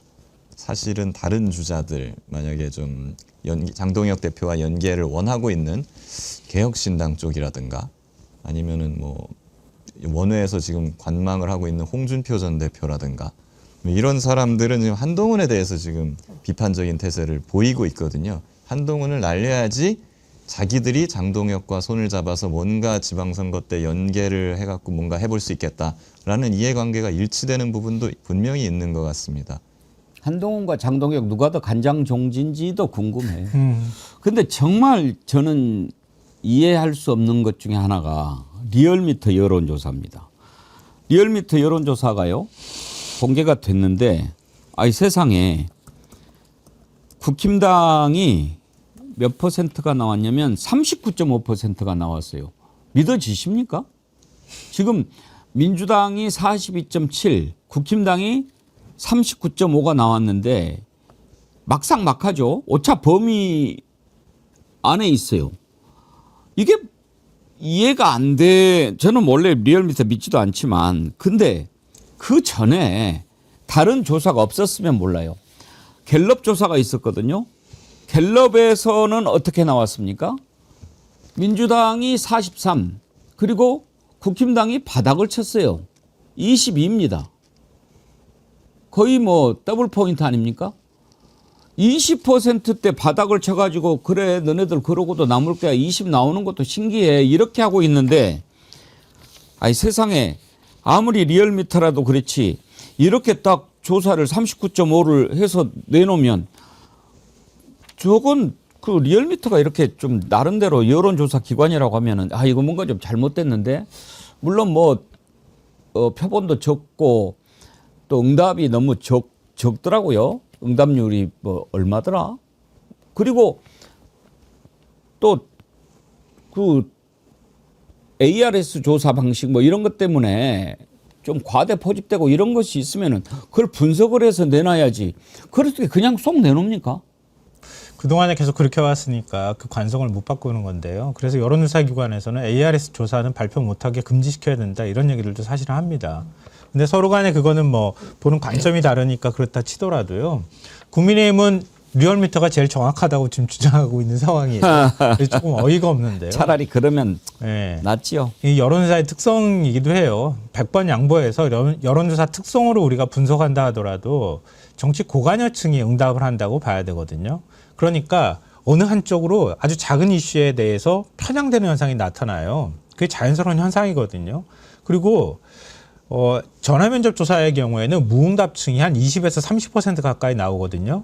근데 ARS 조사는 10%도 안 돼요. 무응답층이나 판단 유보를 하는 유보층이. 이 얘기는요. 우리 국민들의 국민들을 대표할 여론조사가 못 된다는 뜻이에요. 거꾸로 말하면. 왜냐하면 중도도 있죠. 그리고 대답하지 않으려고 하는 사람도 있죠. 내가 이번 사안에 대해서 판단하기 싫은 사람도 있죠. 그런데 그런 사람들이 ARS는 안 잡히는 거예요. 그럼 ARS는 양쪽에 적극적으로 응답하는 사람만 잡고 있다는 얘기가 되는 거거든요. 그러니까 뭐 굳이 얘기하자면 장동혁 단식이나 이런데 보수층이 좀 그 자극을 받았다. 그럼 보수층에서 적극적으로 응답을 하는 거예요. 그럼 그 응답이 그 지지율로 반영이 되는 현상이 나타나거든요. 근데 제가 그렇게 주장하는 국민의힘한테 이렇게 반박해 보고 싶은데요. 이번 조사예요. 이번 조사 결과에 대구 경북의 민주당 지지율이 한 어느 정도 나올 거라고 보세요? 올랐다면서요. 대구 경북의 민주당 지지율이 30.7%예요. 예. 대구 경북에 사시는 민주당 지지자들은 전화 여론조사의 응답을 열심히 하려고 노력하는 거예요. 달리 말하면. 그러면 대구 경북의 민주당 지지율이 정말 30%가 넘습니까? 이렇게 물어보고 싶어요. 국민의힘에다가. 그럼 진짜 민주당이 한 30% 이상 대구 경북의 민주당 지지자들이 이렇게 많습니다. 이렇게 말할까요? 전 그렇게 말 안 할 거라고 보거든요.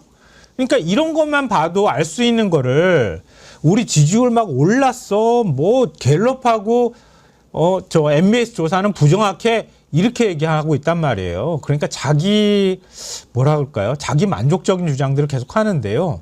여론조사 업계분들한테 제가 물어보면 딱 한마디로 정리해 줘요. 이렇게 ARS하고 전화 면접 조사 이렇게 다 한 걸 어떻게 보세요? 이렇게 물어보면요. 왜 전화 면접 힘들게 돈 많이 들여서 하겠어요? 이렇게 얘기해요. 그렇군요. 그거 하나로 답이 될 것 같아요. 근데 무응답도 무응답이지만 리얼미터 여론조사를 믿을 수 없는 가장 큰 게요. 무당층 비율입니다. 그러니까 지지하는 정당이 없다. 지금 이제 아직은 마음을 정하지 못한 비율이 있지 않습니까? 그게 대체로 보면 한 25에서 30 정도가 나와요. 최근 3개월 보면은 갤럽 MBS에서 무당층 비율이 지지하는 정당이 없다가 24에서 31%였고 제일 낮은 게 21%였어요. 그런데 여기에서는 무당층이 한번 그 답표 8.9가 나왔습니다. 8.9. 예. 10%도 안 되는 걸로 나온단 말이에요. 그러니 믿을 수 있겠습니까? 그렇죠. 사실 이제 저거는 믿을 수 없고 택도 없는 얘기인데, 근데 또 보수적으로 생각을 해보면은 민주당 입장에서는 안심을 해서는 안 된다라는 신호로 좀 받아들여지기도 합니다. 왜 그러냐면은 이재명 대통령 지지율이 60%가 넘는단 말이죠. 근데 민주당은 40%밖에 안 되잖아요. 그러면 저기에서는 국민의힘을 찍은 사람 중에서 한 5%, 10%는 이재명 대통령 잘한다를 또 동시에 찍는 사람들이 있다는 것입니다. 그런데 일반적인 전화 면접 조사에서는 지금과 같은 상황에서 나 국힘 지지합니다라고 사람 상대로 대답을 못해요. 근데 ARS는 버튼만 누르는 거기 때문에 그냥 편안하게 그냥 찍어버린단 말이죠. 근데 그럼 지방선거를 할 때 우리가 투표를 하면 사람 상대로 해가지고 투표 찍는 게 아니잖아요. ARS에 더 가깝다는 말이죠. 그렇기 때문에 여전히 우리가 지난 대선에서 김문수의 지지율, 말도 안 되는 그 40% 지지율을 목격했지 않습니까? 지방선거 때도 이것이 재현될 가능성이 있다. 그렇기 때문에 여전히 우리는 방심을 하면 안 되고 철저하게 준비해야 되겠다라는 좀 다짐을 할 필요가 있지 않나 하는 생각을 해봅니다. 예, 참 또 말도 안 되는 얘기들을 계속 다루다가 말도 안 되는 여론조사까지 다루게 될 줄은 몰랐습니다. 오늘 1부는 여기까지 하고요. 오늘 사실 시간이 좀 되면은 또 트럼프가 또 장난을 치는데 갑자기 또 한국이 뭐 국회가 비준을 안 해준다고 다시 자동차 25% 올려 뭐 이렇게 이야기를 했는데 이것은 이따가 김병주 의원과 한번 짚어보도록 하겠습니다. 참 트럼프 저거 아유 참 힘들어요. 힘들어. 그래서 다행히 오늘 주식시장에 큰 영향을 주고 있는 것 같아요. 초반에는 현대자동차가 폭락했더라고요. 현대기아가 4%나 빠지고 막 그랬는데 지금 보니까 다시 또 5,040이 넘어가고 이 와중에 또 장중 최고치를 경신했는데 아마 오늘은 지금 5,000을 뚫었는데 끝날 때 종가가 5,000 넘은 적은 아직은 없었죠. 없었습니다. 오늘은 그렇게 될 것도 같습니다. 아무리 트럼프가 뻘소리를 해도 우리 중시의 그 체력이 이제는 튼튼해졌다 하는 것을 보여주면 트럼프도 깨갱할 것 같기는 한데요. 그 지금 캐나다 방산 관련해서 아마 지금 비서실장도 출국을 하고 예. 여러 가지 하고 있는데 뭐 그런 부분이 일부분 트럼프가 주시하면서 협박력으로 내건 것이 아니냐 이런 것도 나옵니다. 그러나 어찌됐든 중요한 것은 우리가 우리의 힘을 키워야 되는 거고요. 그것이 외교일 수도 있고 경제일 수도 있고 국방 안보일 수도 있는데 굉장히 많은 사람들이 노력을 하고 있습니다. 그래서 국민 여러분께서 지금같이 우리가 트럼프 정부를 상대해야 될 때는 조금 더 정부를 믿고 많이 지지해 주셨으면 좋겠고요. 돌아보면 이재명 정부가 외교라든가 안보라든가 대외 협상을 할 때 힘을 갖고 뚝심 있게 밀어붙였던 때는 대부분 국민들이 뒤에서 든든하게 받쳐주셨던 시기입니다. 그런 점을 거듭 강조드리고 싶습니다. 예. 오늘 1부는 여기까지 하도록 하지요.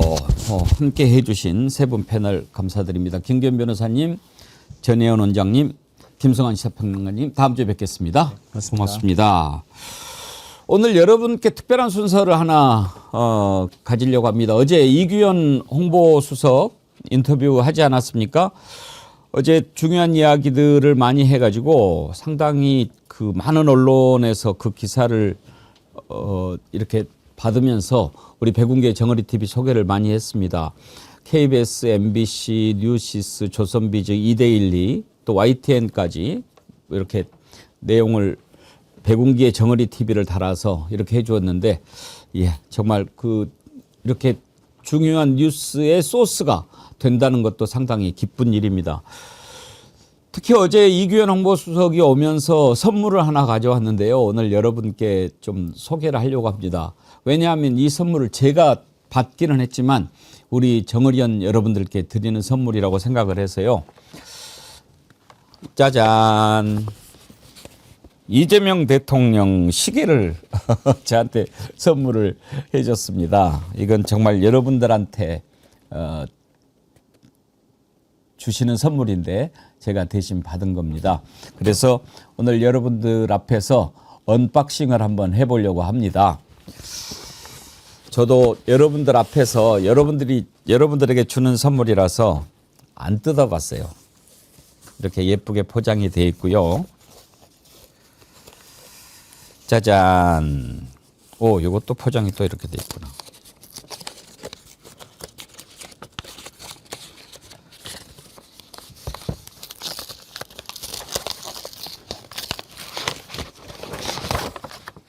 여기에도 이렇게 봉황 문양이 있군요.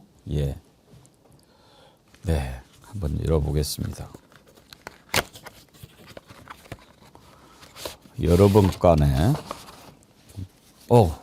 계속해서 봉황 문양이 나옵니다. 제가 오늘 그래서 일부러 시계를 안 차고 왔죠.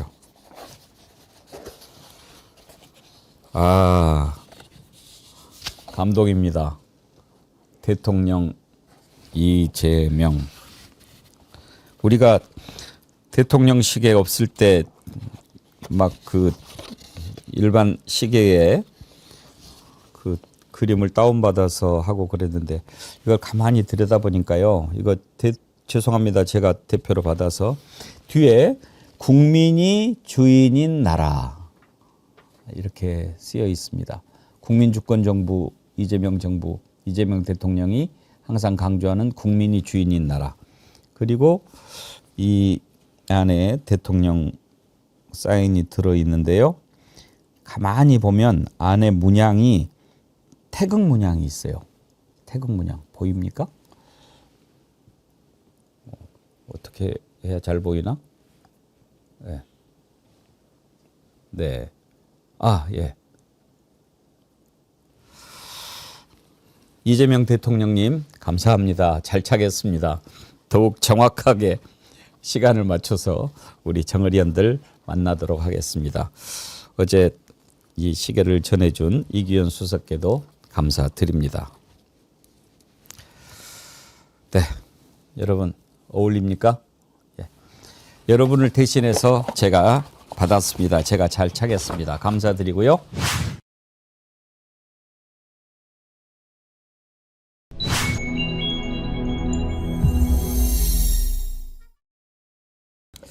갈수록 귀여워지는데. 주불리 김병주 의원님 어서 오십시오. 네, 안녕하세요. 김병주. 좀 죄송한 말씀인데 보면서 갈수록 귀여워진다. 아이고. 생각이 듭니다. 고맙습니다. 60 넘어서 제일 좋은 칭찬이 귀엽다는 칭찬인데 오늘 저도 해주셔서 고맙습니다. 귀엽다는 칭찬을 들었어요. 네, 네. 아까 저 시계를 이렇게 소개를 해드렸는데 이항님께서요. 네. 대통령님 시계 언박싱하면서 앵커님 좋아라고 설레며 하는 표정이 너무 좋아 보여서 글 남깁니다. 죄송하지만 참 귀엽습니다. 그렇죠. 저도 아주 기쁩니다.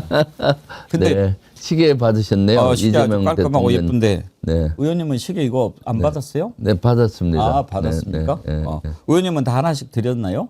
하나씩 왔습니다. 또 뭐 그래서, 지도부 최고위원인데 하나씩 드려야죠. 네. 그래서 저도 하나밖에 못 받았어요. 그래서 언박싱하고 지금 잘 보관하고 있습니다. 근데 시계가 디자인이 참 깨끗하고 좋네요. 네, 그렇죠.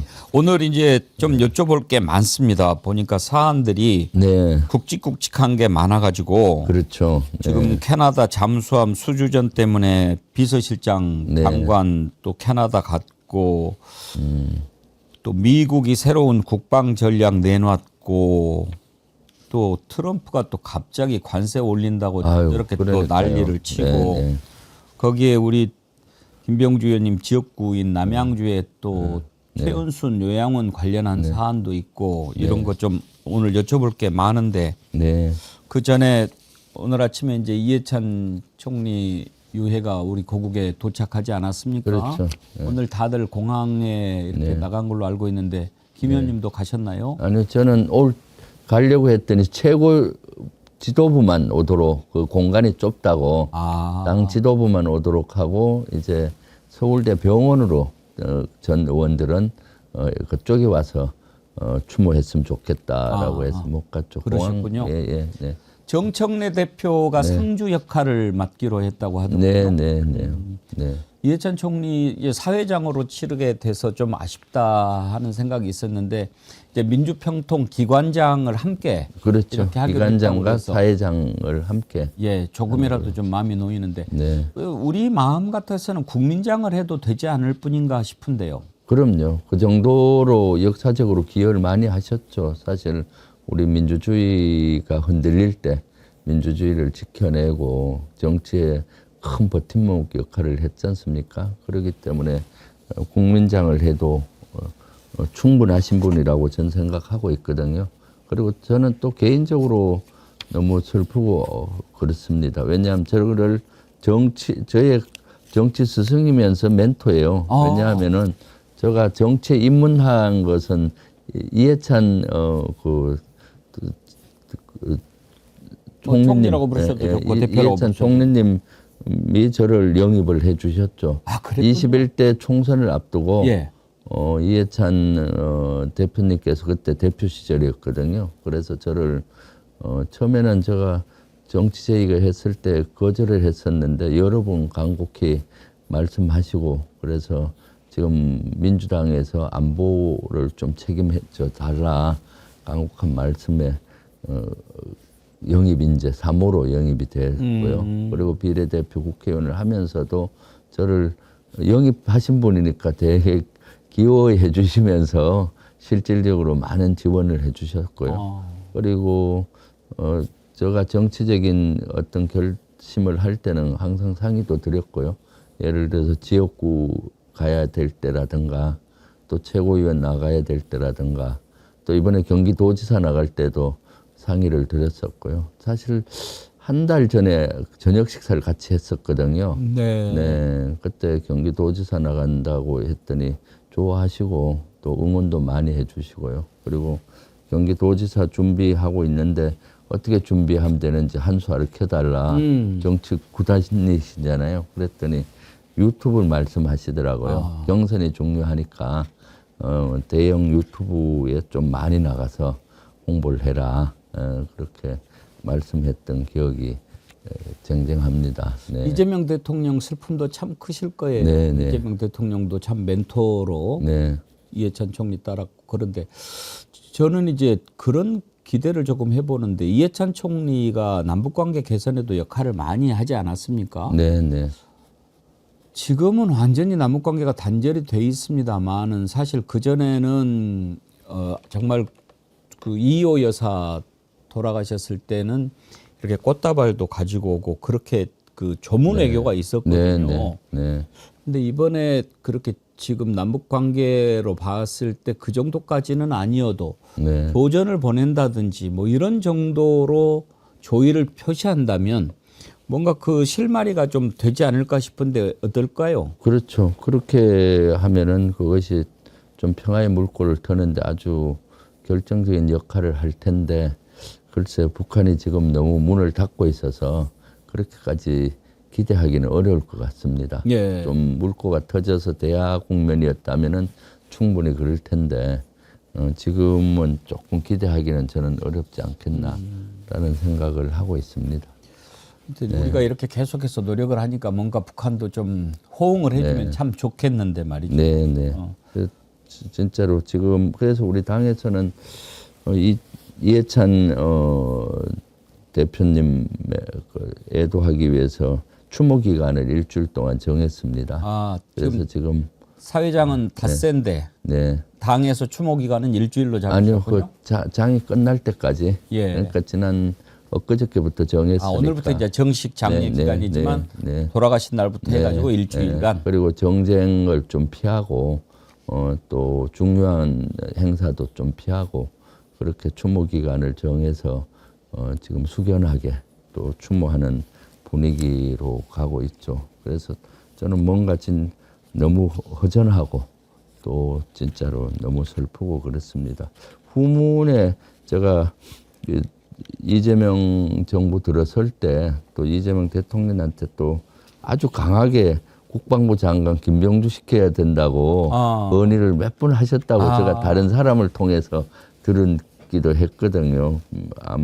민주당의 안보의 상징인 김병주 시켜야 되지 않느냐라고 해서 아주 나중에 다른 사람을 통해서 후문을 들었을 때 되게 고맙더라고요. 끝까지 신뢰해 주시고 그렇게 해서 이번 주는 힘이 안 납니다, 진짜. 그러게요. 사실 이제 문민 국방부 장관 그렇게 하는데 뭐 사실 김병주 의원님도 전역하신 지가 꽤 됐었으니까 문민에 해당할 수도 있지만 이제 상징적으로 군에 몸담지 않았던 분을 한다고 한 건데 시기적으로는 좀 아쉬운 게 일단 내란 군사 반란 또 군 쪽의 내란 세력들을 척결하는데 군을 좀 더 깊숙이 알고 잘하는 분이 국방장관으로 있었다면 그 척결 청산하는 것이 훨씬 더 속도가 좀 붙지 않았을까 하는 아쉬움은 있어요. 네, 예. 좀 그런 말씀을 많이 제가 듣고 있습니다. 네, 네. 양규백 장관이 네. 참 잘할 거라고 네, 생각하는데 네. 내란 청산에 관련해서만큼은 좀 더 잘 알면 네. 뽑아내는 것이 좀 수월하지 않았을까 네. 그런 생각이 들어요. 네, 네. 그런 얘기를 저는 많이 듣긴 하는데 예. 사실 이재명 정부 성공을 위해서는 또 국방부 장관이 또 민간 측면에서 또 군을 개혁하는 것도 또 의미가 있기 때문에 또 저 같은 사람은 또 경기도에 가서 또 큰 판에서 예. 이제 이재명 정부 성공을 이재명 대통령의 국정 철학을 잘 이해하는 저 같은 사람이 가서 하는 것도 또 예. 나름 이거 역할을 바꾸어서 의미가 있지 않나 생각이 듭니다. 먼저 오늘 그것부터 좀 여쭤보겠습니다. 캐나다에 이제 잠수함 수주하려고 네, 그 수조원 규모지요. 네, 네. 그래서 우리 이제 강훈식 비서실장 그리고 김정관 산업자원부 장관까지 갔는데 의원님도 작년 7월에 다녀오셨잖아요. 네, 네. 이게 갔었죠. 어떤 의미가 있는 수주입니까? 그것은 대단한 의미죠. 우리 5,000년 역사를 통해서 최대 규모의 방산 그것이 이루어진다면 방산 수출 규모 면에서 이루어지는 거고요. 그리고 또 우리 해상 무기 체계가 수출되는 큰 교두보 역할을 합니다. 그동안 지상 무기만 주로 많이 했었거든요. 예. 그 뭐 K9 자주포나 전차나 이런 건데 해상 무기 체계는 규모가 다릅니다. 지상 무기는 뭐 몇백억, 몇천억 기껏 해봐야 그러는데 해상 무기는 몇 조예요, 몇 조. 예. 예, 구축 예를 들어 잠수함 한 대 1억에서 한 1억 5조, 1.5조 정도 되는 거고요. 1조 5천억. 예, 1조 5천억 정도 되는 거고. 그리고 구축함 같은 경우 만약 성사되면은 뭐 2조, 뭐 1조 이상 이런 조 단위로 예. 가는 거죠. 그래서 지금 그렇게 되게 되면은 이제 방산의 큰 교두보가 역할이 이루어지고 또 캐나다에 수출을 하게 된다 그러면은 완전히 북미 대륙뿐만 아니라 전 세계에 이제 그런 상징성이 있기 때문에 지금 국가 총력전으로 하고 있습니다. 작년 9월 달에 제가 캐나다 특사로 갔을 때 사실 간 이유가 이런 면도 있었어요. 예비역 대장 출신이 가서 잠수함 수주 이런 것들에 대해서 좀 협의를 하라는 임무가 있었고요. 그래서 그 당시만 해도 6개국이 경합을 했어요. 그때 6개 나라가 있는데 그때 캐나다 국방부 장관, 외교부 장관 뭐 관계한 고위들을 만나서 설득을 시켰고 그 이후에 한 2개 나라로 압축이 됐고 지금 서독과 독일과 경합을 벌이고 있는데 우리가 이제 강훈식 비서실장을 비롯해서 현대차 회장 뭐 등등 해서 총력전으로 지금 가고 있습니다. 이제 3월 말쯤에 최종 보고서가 채택된다 해요. 그때는 이제 최종적으로 어떤 나라가 될지 보고서가 채택이 되면은 5월쯤 최종 확정되기 때문에 지금이 아주 골든 타임이라고 보고 있습니다. 그래서 꼭 이것은 수주전에서 우리가 해야 되고 하게 된다면 40조에서 60조의 그런 규모가 되는 것이고 그리고 또 2만 개의 일자리가 창출된다 하지 않습니까? 2만 명에. 그럴 정도로 어마어마한 사업이죠. 지금 독일하고 경쟁 붙어 있지 않습니까? 네네. 어떻게 보세요, 성산을? 성산은 지금 4가지 기준으로 봤을 때 네. 우리가 조금 유리하긴 한데 정치적으로는 어떻게 될지 모르겠어요. 무기를 수출할 때 그동안 소규모일 땐 3개 기준으로 보거든요. 그 성능이 우수하느냐 안 예. 하느냐. 하나는 기한 내 납기가 가능하느냐. 그다음에 그 경제성 면에서 이것이 그 경제적으로 비싸냐 싸냐 이런 거 있잖아요. 가격, 경쟁력. 그런 걸 봤는데 이렇게 수조 규모 40조 이런 데는 패키지가 하나 더 들어갑니다. 그냥 수입만 하는 게 아니라 우리가 거기에 반대급부로 무엇을 주느냐 그거죠. 그러면 캐나다로부터 우리가 철강을 수입하고 가스를 수입하고 또 캐나다의 조선에 관계된 어떤 정비 공장을 만들어주고 이런 것들을 제시를 했었거든요. 그런데 이제 캐나다에서는 현대차 공장도 만들어 달라 지금 요구를 하고 있습니다. 독일도 지금 자동차 공장을 해주겠다고 제의가 한 것 같아요. 예. 그러다 보니까 이번에 현대차 회장도 같이 가서 이렇게 하기 때문에 이것은 단순히 무기를 수출하는 하나오션이나 그런 회사의 문제가 아니라 국력전으로 총력전으로 패키지는 지금 가고 있다. 그래서 아주 대대적인 규모의 특사단을 편성해서 지금 갔던 거죠. 근데 트럼프가 갑자기 지금 이제 관세를 올리겠다고 또 협박을 하지 않습니까? 네네. 저는 이걸 어떻게 이렇게 갑자기 나오나. 일단 명분은 왜 국회에서 빨리 한국 국회에서 비준을 안 해주냐라고 하는데 제가 의심을 하는 건 두 가지입니다. 하나는 캐나다하고 지금 아주 안 좋지 않습니까? 네네. 캐나다 총리가 하도 트럼프가 그냥 귀찮게 하고 너는 쉬운 한 번째 주야, 쉬운 한 번째 주지사야 이렇게 하니까 중국에 가서 시진핑을 만나버렸지 않습니까? 네네. 그래가지고 지금 완전히 총리를 쉬운 한 번째 주지사라고까지 막 모욕하고 이러는 상황인데 우리가 캐나다에 이렇게 하고 있어서 거기에서 뭐가 좀 삐쳤나 속이 상했나 하는 생각이 하나 있고 지금 이번에도 김민석 총리가 미국에 갔는데 쿠팡 가지고 또 계속 시비를 걸었다는 거 아닙니까?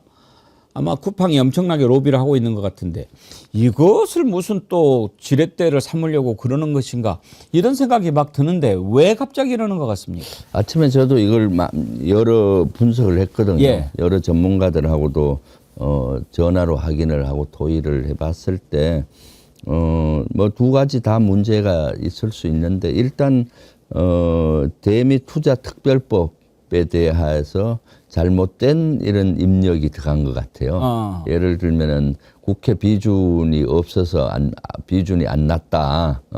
뭐 이런 식으로 잘못된 정보가 들어가서 이걸 한 것이 아닌가 추측이 되거든요. 실제 대미 투자 국회 비준 사항은 아니기 때문에 대미 투자 특별법을 11월 달에 우리가 발의를 해서 지금 산업통상위에서 이걸 좀 검토하고 있고 기획재정위에서 해부해서 이런 절차를 하고 있는데 그런 것들에 대한 오해가 있지 않나 싶고요. 그리고 또 한 측면에서는 극우들의 우리 대한민국에 있는 극우 세력들이 아직도 미국의 어떤 연결고리를 해서 그쪽에 나쁜 정보를 계속 주고 있지 않나 싶어요. 예를 들면 김민석 총리 갔을 때 그 부통령하고 회담할 때도 보면 쿠팡 얘기라든가 소년보 목사 얘기도 나왔다고 하잖아요. 그러니까 잘못된 정보들이 자꾸 들어가게 하는 그런 것들이 아닌가 싶어요. 캐나다가 중국하고 가까워지고 우리가 캐나다를 51개주로 하는 그런 문제는 사실 독일도 똑같거든요. 독일하고 우리가 수주하는데 독일은 또 나토 국가잖아요. 그럼 독일에도 똑같은 메시지를 줘야 되기 때문에 그거일 확률은 좀 적고요, 사실은. 그런데 이제 지금 독일도 미국하고 지금 막 붙어 있지 않습니까? 그래서 워낙 지금 뭐 트럼프가 막 마음대로 하고 나토도 뭐 너네들 뭐 상관없어 막 이렇게 하니까 독일이 지금 미국의 연준에 엄청나게 금을 많이 보관해 놨다는 거 아닙니까? 미국이 갖고 있는 금의 30몇 %라든가 뭐 그러던데 그 금괴를 우리가 그러면 다시 가져와 버릴까요? 지금 이렇게까지 하는 상황이라거든요. 그러니까 이 문제는 우리가 추측하기보다는 지금 정부도 오늘 뭐 정책실장 중심으로 회의도 하고 진입 파악 중에 있잖아요. 정식으로 통보받은 건 없다고 하지 않습니까? 트위터에 그냥 날린 거 정도니까 그 진위를 파악하고 이것은 좀 차분히 설명을 하고 풀어가야 된다고 봅니다. 오해가 있으면 오해를 푸는 것이고요. 근데 국회 비준한다라도 지금 그 상임위원장 이미자 위원장 그쪽 야당이죠. 기획재정위원회에 해부돼서 기재위에서 하거든요. 그러니까 이미자죠.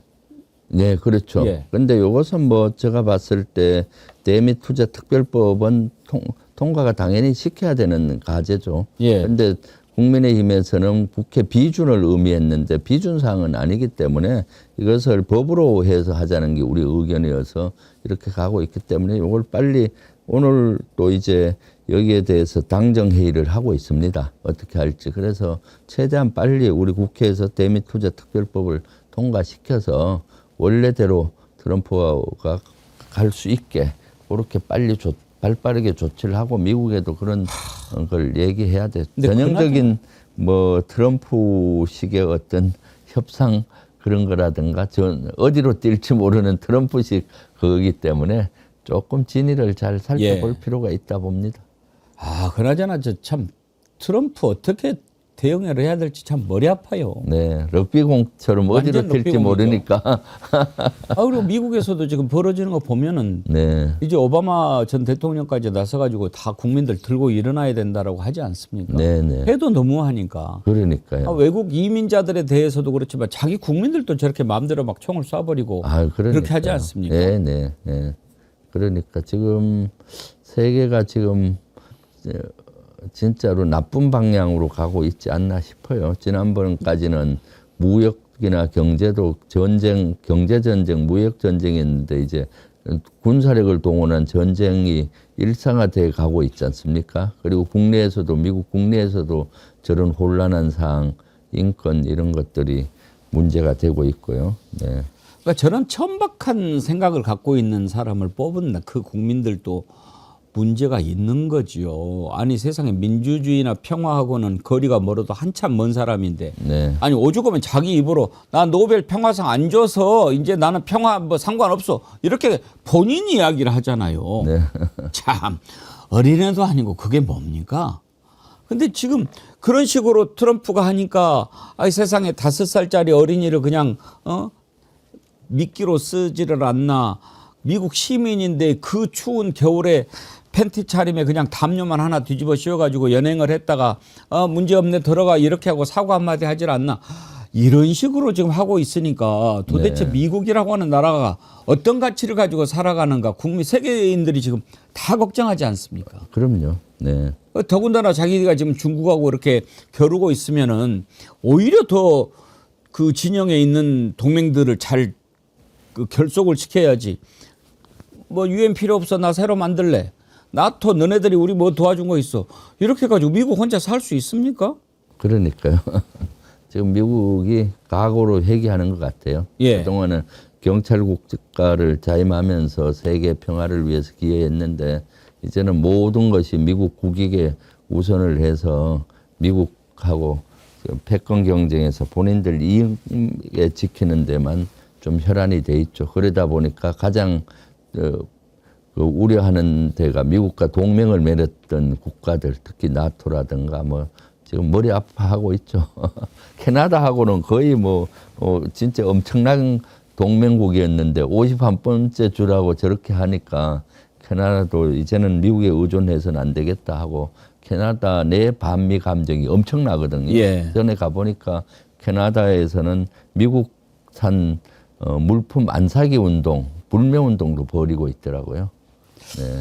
지금 이제 이런 상황에서 미국이 우리나라에 대한 국방 전략을 수정을 할 그런 움직임을 보입니다. 지금 콜비 차관, 정책 차관이 방한하지 않았습니까? 네. 근데 와서 한 얘기를 보면 대중 방어에 대한 동맹 책임과 역할 분담이 커져야 된다.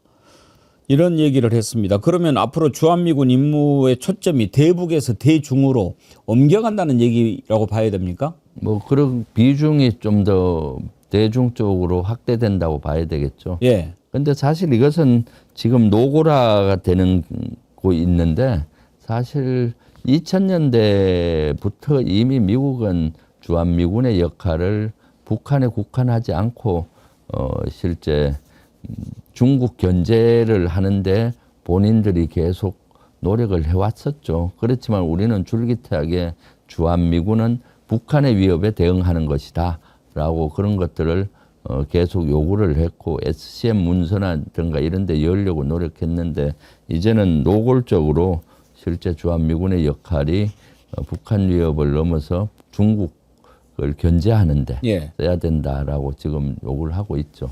그러면 주한미군 규모에도 좀 영향을 미칠 거라고 보십니까? 규모에는 별 영향을 갖지 않을 겁니다. 전략만? 주한미군 있어봐야 28,500명 밖에 안 되잖아요. 예. 그리고 사실은 주한미군의 규모로 봐서는 그렇게 뭐 영향이 가지 않을 거라고 저는 보고 있습니다. 네.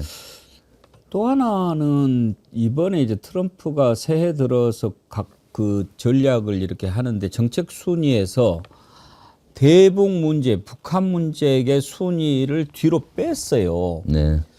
이것은 북한에 대한 이제 물론 핵 억제, 핵 위협이 있으니까 신경은 쓰지만 그 전에보다도 순위를 뒤로 뺐다. 이건 우리로 봐서는 어느 쪽에서 해석을 해야 됩니까? 좋은 겁니까? 안 좋은 겁니까? 사실 순위가 앞에 가야죠. 예. 사실 우리 한반도 문제를 풀기 위해서는 미국의 한반도를 다루는 순위가 앞서 가야 되는데 뒤로 빠지는 것은 우리에게는 바람직하지 않죠. 예. 그렇지만 트럼프 정부 들어와서 거기 미국의 전략성 그렇더라도 트럼프 머릿속에는 한반도의 우선순위가 많이 올라가 있는 건 사실이죠. 왜냐하면 김정은하고 대화를 물꼬를 터고 하면 또 새로운 국면으로 전환이 될 수 있고 아직도 아마 노벨 평화상에 대한 미련이 있을 겁니다. 예. 그래서 지난번 에이펙 왔을 때도 계속 러브콜을 북한 김정은한테 보냈던 거고 올 4월쯤 뭐 한번 해보겠다 또 했지 않습니까? 그렇기 때문에 이제 한 3, 4월 되면은 또 그런 움직임을 보이지 않을까 싶네요. 네. 얘기 나온 김에 중국 궁금한 게 어제 뉴스를 보니까 군서열 1위를 잘라버렸더라고요. 네네. 야, 시진핑이 그 정도로 파워가 셉니까? 그것을 잘 눈여겨봐야 될 것 같습니다. 그런 건 예. 어떤 배경인지. 네네. 그러니까 뭐 네. 그야말로 이제 시진핑이 내년도에 또 다시 연임을 시도하지 않겠습니까? 네네. 그러니까 여기에 만약에 조금이라도 걸림돌이 되면 아무리 혁명 동지고 뭐고 뭐 군서열 1위고 뭐고 막 다 날려버린다 이런 신호 같기는 합니다만은. 네, 그렇죠. 원래 중국 같은 데서는 특히나 독재 국가에는 권력은 나누지가 않거든요. 예. 또 그 이인자가 또 성장하면은 쳐버리고 그런 아마 권력의 속성 또 중국 정치 지형 이런 것들이 뭔가 이루어지고 있는 것 같은데 그래서 우리는 그런 것들을 좀 더 유심히 관찰해 봐야 될 필요가 있다라고 보여집니다. 제가 지난번에 제일로 걱정했던 게 그런 거였거든요. 트럼프, 시진핑 그때 또 아베 있을 때는 네. 완전 스트롱맨 시대 아닙니까? 그렇죠. 푸틴까지. 예, 푸틴까지. 이런 스트롱맨 시대에 윤석열이가 대통령을 하고 있었어요. 네. 정말 풍전등화라는 막 그런 느낌이 듭니다. 그렇죠. 이렇게 막 스트롱맨들이 막 설치고 있는데 윤석열이가 뭐를 알아서 여기 가서 저기 이야기를 하고 이쪽에서 뭐 대응하고 그럴 수가 있겠습니까? 지금 생각하면 끔찍하잖아요. 윤석열이 예. 전쟁까지 불사하면서 장기 집권을 노렸다고 보여지지 않습니까? 그러니까 지금 전쟁까지 하려고 했던 참 끔찍합니다. 진짜 3년 만에 끝났으니 망정이지. 지금처럼 계속 스트롱맨들이 강한 메시지를 낼 때 그런 분위기가 또 일어나잖아요. 그랬으면 큰일 날 뻔했죠. 예. 네. 오늘 좀 여러 가지로 다양하게 여쭤봅니다. 그 최근에 이제 내일 이제 김건희 1심 선고가 있는데 김건희 관련해 가지고 그 최은순이 운영했던 요양원이 남양주에 있지요. 네, 그렇습니다. 지금 의원님 지역구입니까? 우리 거기는 갑입니까? 최민희 의원님 예. 지역구로 생각이 되는데 예. 그런 나누고 예. 근데 거기 이번에 뭐 엄청나게 100 몇십억인가 네. 그 부정을 저질렀는데 최은수는 아예 뭐 기소도 안 하고 그다음에 김진우는 불구속 기소하고 이런 식으로 수사를 하는데 어떻게 봐야 됩니까? 이번에 이제 일단 좀 김건희에 대한 그거 구형하고 이번에 판결이 나지 않습니까? 28일 날. 그걸 한번 좀 지켜볼 필요가 있을 것 같습니다. 사건 선고. 이번에 자본시장법이라든가 정치자금법 위반, 특정범죄 가중처벌법 위반, 알선수재 뭐 이런 것들이 있는데 이번 걸 좀 더 지켜보고 그것이 좀 기준선이 되지 않을까 싶네요. 네. 예. 그래서 이번 선거는 제가 봤을 때 아주 11년 구형이 됐는데 그것도 좀 낮죠, 너무나. 예, 이번엔 왜냐하면 김건희 이런 거와 최은순 이런 거는 개인 일탈이라기보다는 권력을 좀 사유한 측면들이 많기 때문에 충분히 이것은 사법적으로 단죄가 돼야 된다고 보고 있고요. 그리고 거기 보면은 남양주의 그 문건에도 나온다 하잖아요. 개혁 3남매 저 최민희, 김용민을 어떻게 제거할지 그래요? 그런 것도 나와요. 돈줄을 자르고 뭐 어떻게 한다는 그런 게 있었습니까? 있었죠. 전에 그 메모에 그런 것들이 나왔으니까 아마 그만큼 최민희, 김용민 저 남양주에 있는 국회의원들을 어떻게 돈줄을 자르고 아직도 과거 생각하는 것 같아요. 돈줄이 어디 있습니까? 지금은 후원으로 그냥 소액 후원으로 받는 건데. 그리고 제 생각에는 남양주 어딘가에 김건희 컨테이너가 있을 것 같은데 남양주에 있을 것 같은데 그거 좀 어떻게 현상 수배 안 됩니까? 그래요? 한번 체크하겠습니다. 그럴 수 있죠. 그 요양원도 있고 하니까. 그리고 양평이 원래 본거지지 않습니까? 그러니까 양평, 남양주 그쪽 일대에 그런 것들이 있을 수는 있죠. 하여튼 이런 것들이 다 감춰주면 안 되는데 좀 돌이켜보면은 특검이 아쉬운 부분들이 꽤 많아요. 지금 새 특검 준비는 어떻게 되고 있습니까? 지금 이제 법이 발의가 됐으니까 빨리 발빠르게 준비를 사법부에서 해야죠. 검찰하고. 그래서 이것은 지금 세부적인 것들보다도 이제 빨리 추진이 좀 필요하다고 보여집니다. 그 지난번에 윤석열 그 체포 방해죄로 5년 선고를 받지 않았습니까? 그런데 그때 당시에 45명이 가가지고 막았지 않습니까? 네, 국민의힘 막았죠. 근데 그거를 내란 특검이 그 무혐의로 했어요. 근데 그때 한밤중에 영장 집행하는데 국힘당 의원들이 가가지고 이거는 불법이다라고 하면서 막았는데 그거를 그냥 무혐의한다? 그때 당시에 얘기했던 거 우리가 생생히 기억하거든요. 김기현, 나경원 뭐라고 했는지 한번 보실랍니까? 네네. 예, 한번 들어보. 불법적인 체포영장의 집행에 대해서는 단호히 이러한 부분에 대해서 문제점을 지적하고 기정합니까? 국수본이 불법적인 체포영장 집행을 강행하면서 체포영장이 불법이 아니라 계엄령이 불법이었습니다. 저런 그 체포 방해 행위를 했지 않습니까? 영장 집행을. 저건 명백히 위반한 거죠. 저거를 무혐의로 했는데 그러면 차라리 고발을 우리가 하면 되는 거 아닙니까? 네, 저거는 실제로 보시다시피 이게 불법이다라고 하면서 선동을 하잖아요. 그래서 그때 많은 극우 세력들이 한남동으로 몰려가서 체포영장 집행을 방해를 한 거죠.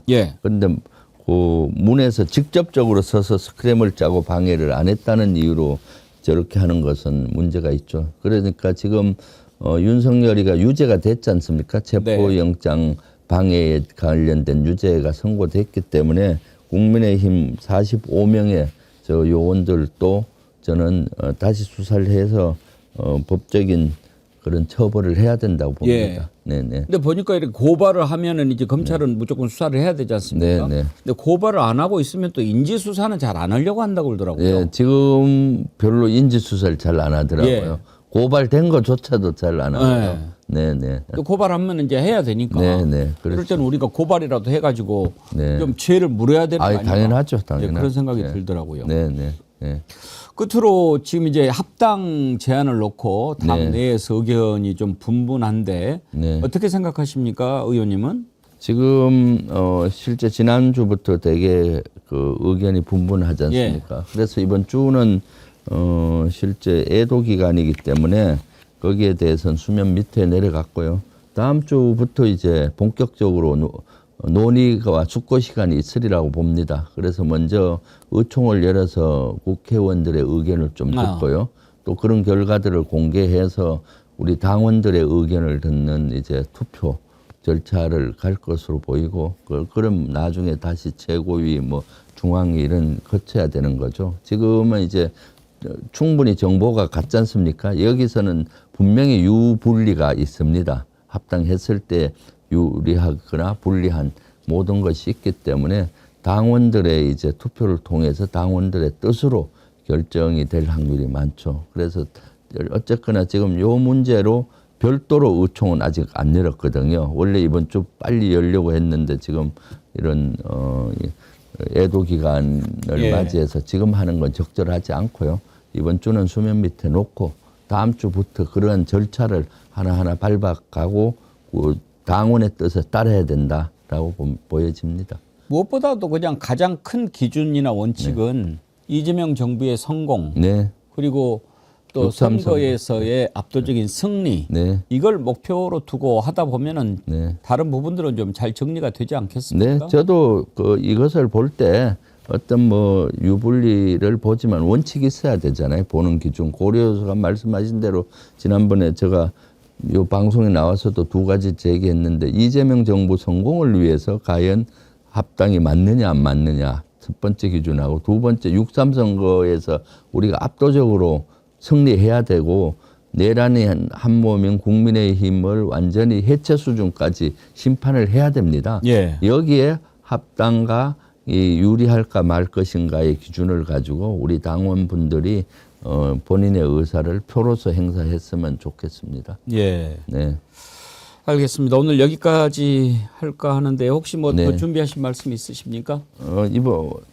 참 저의 스승이면서도 멘토이신 우리 이해찬 실제 총리님께서 별세를 하셨는데 너무 안타깝고 슬픕니다. 이번 지금 서울대 병원에 오셔서 많은 분들이 같이 애도하고 또 이해찬 총리님께서 이루려고 했던 민주주의와 또 우리 대한민국을 그 뜻을 잘 받들어서 더욱더 좋은 정치해야 되겠다고 다짐을 해드립니다. 네. 예, 고맙습니다. 방금 속보가 하나 들어왔는데 이재명 대통령이 오늘 이제 국무회의를 하면서 네. 국회가 너무 느려가지고 참 일하기 힘들다. 네. 그러니까 정부 정책의 입법 속도에 아쉬움을 드러냈다는 겁니다. 네. 지금 정부 출범 8개월이 다 돼가는데 정부의 기본적인 정책 방침에 대한 입법이 20%밖에 안 됐다. 참 안타깝다라고 하는데, 그러니까 지금 예를 들면 국세청 관련해 가지고 국세 외의 수입의 징수 이 필요하지 않습니까? 네네. 그런데 그러려면 법을 만들어야 되는데 국회 입법 속도가 너무 느리니까 이게 제대로 안 되는 거예요. 그래서 법 개정이 필요해도 이렇게 안 되면은 너무 힘들다. 행정은 속도가 중요한데 지금 그런 얘기를 했는데 사실 좀 국회 입법 속도가 못 따라가는 측면이 좀 있지요. 네, 그렇죠. 네, 지금 우리 민주당에서는 속도감 있게 가려고 하는데 지금 국민의힘에서 계속 발목 잡기를 하고 또 필리버스터로 또 대응을 하고 시간 끌기로 계속 하다 보니까 이런 현상이 있는데 그럼에도 불구하고 민주당 내에서도 좀 사실은 죄송스럽죠. 더 속도감 있게 총력을 기울여야 되는데 예. 네, 그런 면에서 제가 또 선봉에 서서 더 열심히 하겠습니다. 네. 하여튼 김병주 의원님 네. 뵐 때마다 네. 김병주 의원님 한 3분 정도 있으면 좋겠다. 네네. 그런 생각합니다. 네, 네. 오늘 말씀 감사합니다. 네, 네. 예. 네, 감사합니다. 민주당 주불리 김병주 의원님 만나봤습니다.